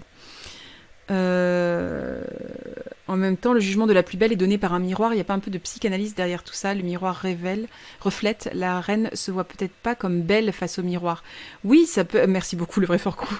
Tu es hyper intéressante, c'est gentil. J'espère que je ne vous saoule pas trop avec tout ça, mais je trouve que c'est hyper intéressant, donc merci beaucoup, c'est un très gentil compliment. Oui, on peut interpréter ça maintenant comme un truc psychanalytique, mais au-delà de ça, il y a aussi un truc très simple de le miroir. Le miroir, en fait, est aussi le reflet de la reine et des insécurités de la reine, et voilà. C'est juste un reflet de sa propre cruauté et de ses propres obsessions. Et oui, effectivement. Si elle est magicienne, pourquoi elle transforme pas Blanche-Neige en crapaud? Parce qu'il faut que Blanche-Neige passe par toutes les étapes. Il y a ça aussi énormément, et c'est un peu ce que tu disais, Mélusine, dans la façon un peu plus alchimique, on va dire, de l'interpréter. Il y a vraiment un truc où il faut que Blanche-Neige passe par toutes les étapes, qu'elle passe aussi par des étapes qui sont très fortes et très ancrées, qui sont aussi le fait qu'il faut qu'elle désobéisse aussi, et qu'elle s'en repente plusieurs fois. Enfin, il y a un truc où... alors, je vais vous retrouver exactement le passage, mais je trouve qu'il y a... Voilà, le vocabulaire sur quand le prince lui dit « Ok, tu m'épouses ». Il dit « Blanche-Neige fut alors bien disposée à son égard et elle le suivit ». Là-dedans, ça paraît anodin comme ça, bien disposée à son égard, mais elle n'est pas amoureuse, elle tombe pas amoureuse du prince ou quoi que ce soit, elle est juste bien disposée à son égard. C'est-à-dire qu'elle se dit, bon bah, franchement, il m'a sauvé, c'est cool de sa part. Il y a un processus aussi de chercher la reconnaissance, trouver en soi, en cette femme passive, etc., cette espèce de reconnaissance pour l'homme qui protège, qui sauve, qui aide, et Blanche-Neige a besoin de passer par toutes ces étapes-là où elle se croit encore un peu, on va dire, libre de la reconnaissance qu'elle devrait éprouver envers les nains. Donc elle ne leur obéit pas aveuglément, elle est encore guidée par des espèces d'instincts féminins qui sont désagréables et qui sont... on va dire dévalorisés, c'est-à-dire la curiosité, enfin voilà, qui sont vraiment des défauts pour l'époque, donc voilà, la curiosité, la gourmandise, ce genre de choses-là, la naïveté, etc. Donc elle n'a pas ce schéma de reconnaissance envers les nains, et du coup, après avoir traversé tout ça, et après être morte pendant quelques temps quand même, elle éprouve de la reconnaissance pour le prince. Donc c'est qu'elle a fait son cheminement, et qu'elle est devenue... et qu'elle est devenue une femme, quelque part, alors qu'elle doit avoir 8 ans à tout péter, mais voilà. Je sais pas si c'était l'intention, mais les psys se sont fait plaisir. Oui, de toute façon, les psys se font... En règle générale, c'est un conte qui est très très étudié, hein, Blanche-Neige, dans plein de versions différentes, avec plus ou moins de succès d'ailleurs. Bonsoir, Skoko. Je suis désolée, hein, encore une fois, je suis en train de rattraper vos commentaires.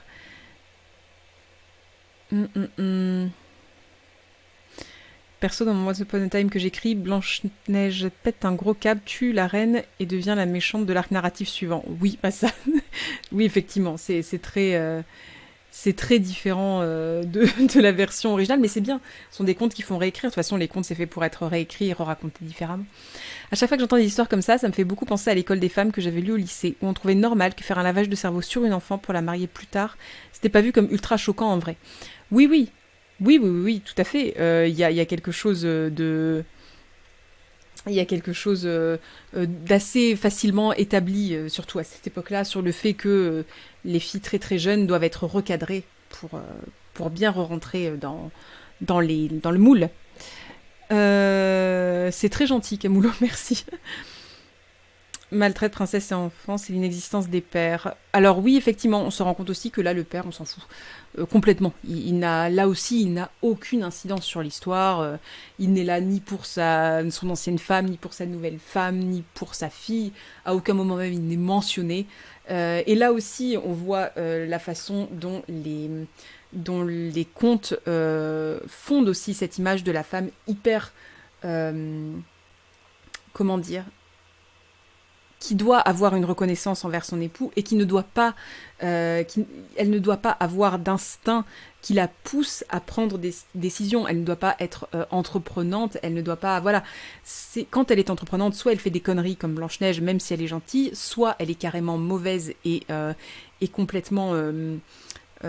maléfiques comme la belle-mère ou comme du coup là aussi la belle-mère ici, les belles-mères qui contrôlent, qui décident alors que les hommes n'ont on va dire aucune emprise sur rien, sont présentées effectivement comme forcément des femmes qui dégénèrent et qui finissent par tuer.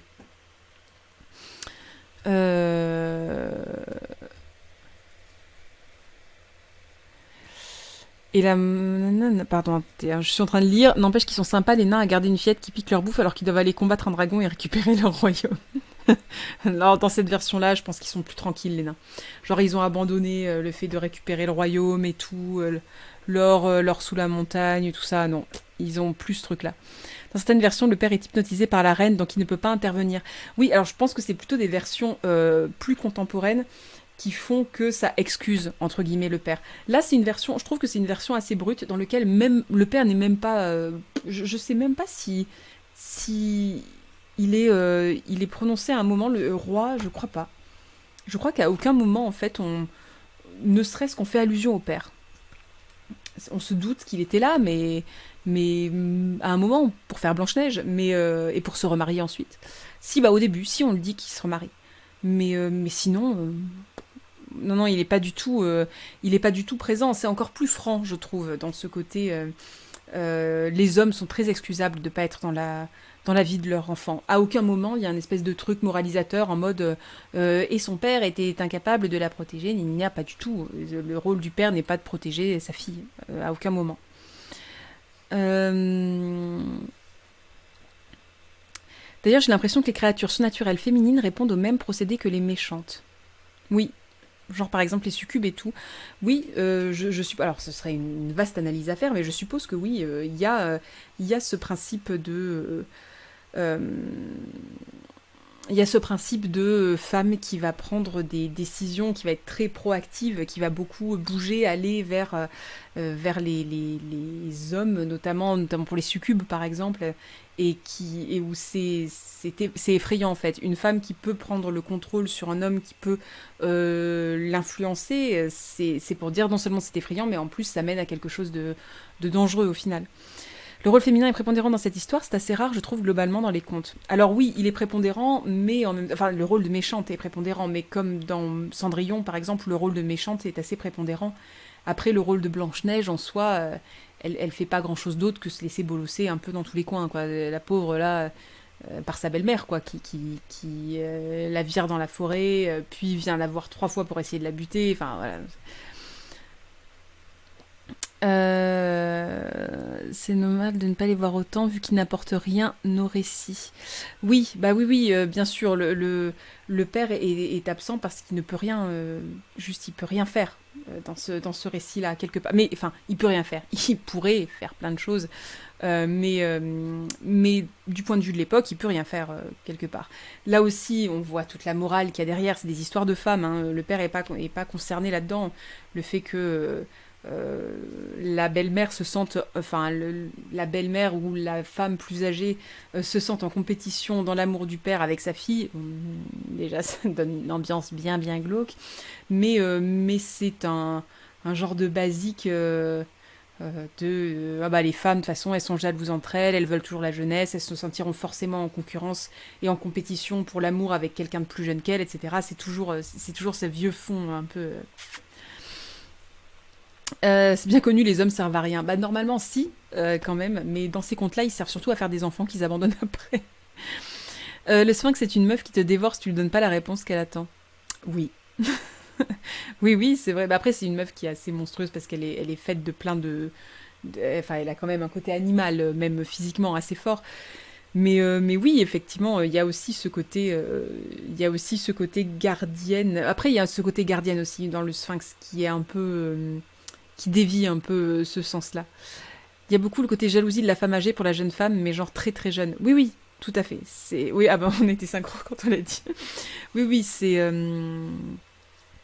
euh, c'est assez, c'est assez évident. Oui, oui, que les femmes vont jalouser même les enfants. Les enfants filles vont forcément à un moment ou à un autre rentrer en compétition avec leur mère.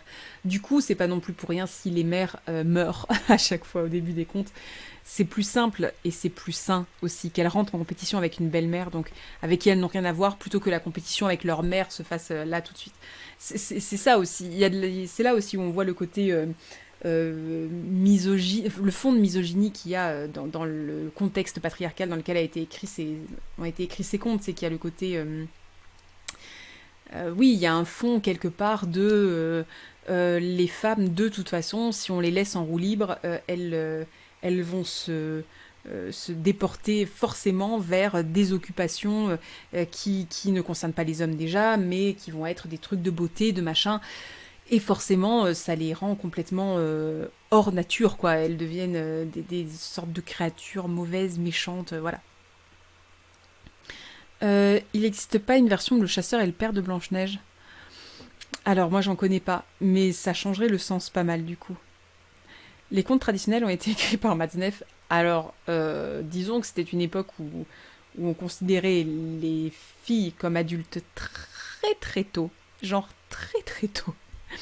Tu as suivi quelles études? Alors, j'ai fait des études de lettres modernes et d'histoire de l'art et d'art du spectacle. Donc, du coup, en lettres modernes, autant te dire que les contes, on étudiait ça joyeusement parce que c'est assez impressionnant en vrai.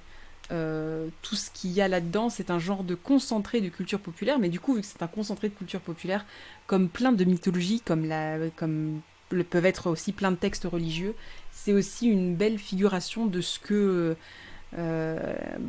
quelque part la société peut donner comme image de la femme, de l'homme, de la famille, de l'enfant, etc. à un moment donné. Et c'est toujours assez intéressant à étudier. Et encore, ce que j'ai étudié moi, je pense que enfin, c'est remis en question dans plein d'autres livres.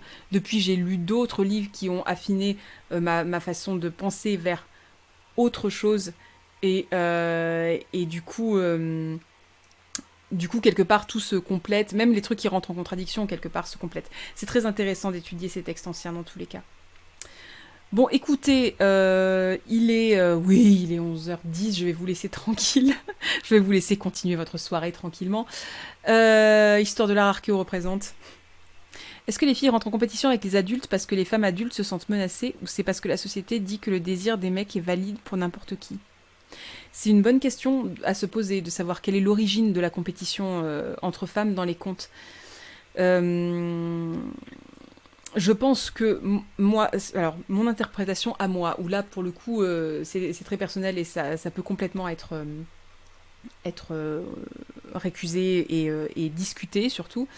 Mon opinion à moi, c'est que les filles rentrent en compétition avec les adultes parce que les femmes adultes se sentent menacées, parce que ce sont des femmes et que du coup elles se sentent forcément menacées par la beauté des autres et par la jeunesse, parce qu'elles sont en perpétuelle compétition avec l'amour, etc. Avec les autres, pardon, pour l'amour, pour la reconnaissance, pour le peu de reconnaissance qu'on leur accorde, c'est-à-dire la beauté, l'amour, être une bonne femme, etc.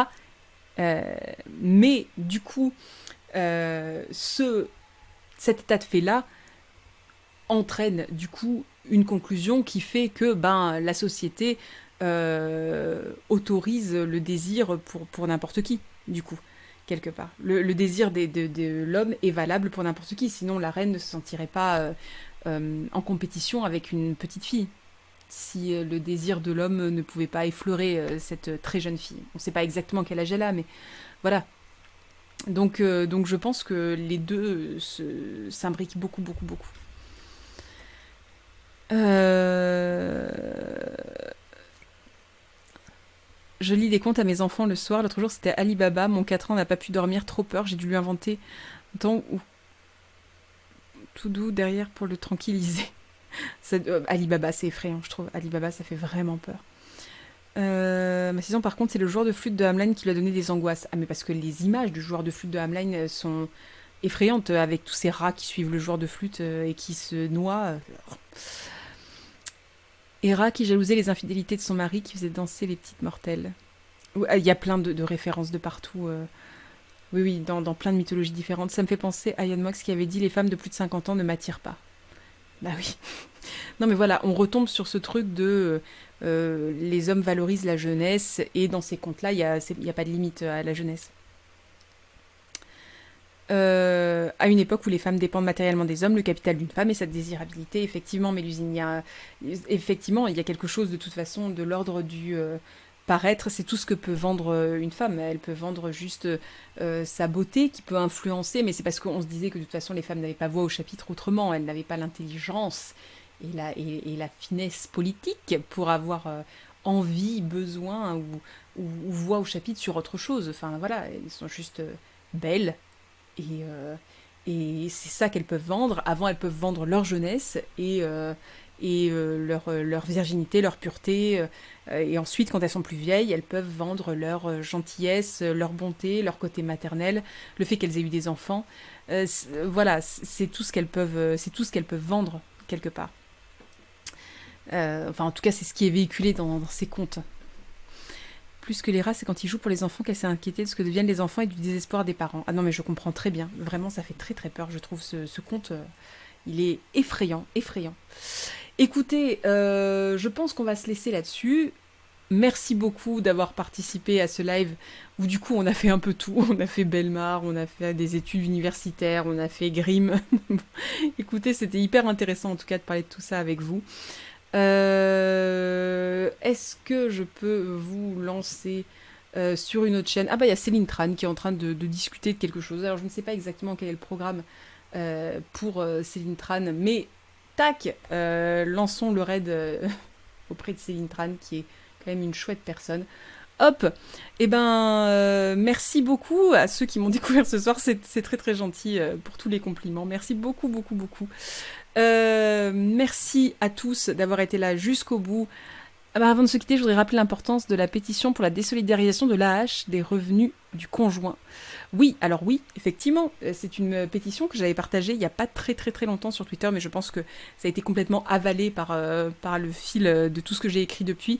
Effectivement, il y a une pétition très importante pour les adultes, l'allocation adulte handicapé, qui tourne en ce moment sur les réseaux. N'hésitez pas à la signer, c'est très important pour l'indépendance notamment des femmes dans ces couples-là, puisque on parle d'indépendance financière, et sans indépendance financière c'est très compliqué juste de construire sa vie et de vivre tout simplement. Donc allez signer cette pétition pour l'allocation adulte handicapé, c'est vraiment important, vraiment vraiment vraiment. Eh bien, écoutez, merci beaucoup, Mélusine. Merci pour tout, merci d'être aussi bienveillant. C'était le sujet d'Elvire au Rouge ce soir. Voyez le replay si ça vous intéresse. Oui, effectivement. N'hésitez pas à suivre plein d'autres twitcheuses, streameuses. Je ne sais exactement comment est-ce qu'il faudrait qu'on s'appelle, mais en tout cas, voilà. Oui, bien sûr, tu peux mettre le lien ici. Pas de souci. Et c'est une très bonne idée de le rappeler régulièrement. Il y en a vraiment besoin. Bon, bonne soirée à vous tous. Merci pour tout. Écoutez, passez de bons moments avec Céline Tran si vous avez envie. Merci du coup beaucoup pour le lien vers la pétition. Parfait. Merci beaucoup de mettre du coup tous ces liens vers ces pétitions-là. N'hésitez pas à aller y faire un tour. Je vous laisse un petit peu de temps là juste pour prendre toutes ces informations-là avant de vous lancer vers le raid vers Céline Tran. Voilà, merci pour tout. Encore une fois, bonne soirée. Portez-vous bien et à mercredi très probablement pour la revue de presse à 18h30. Petit live qui dure moins longtemps, mais petit live où on discute de l'actualité quand même. À bientôt!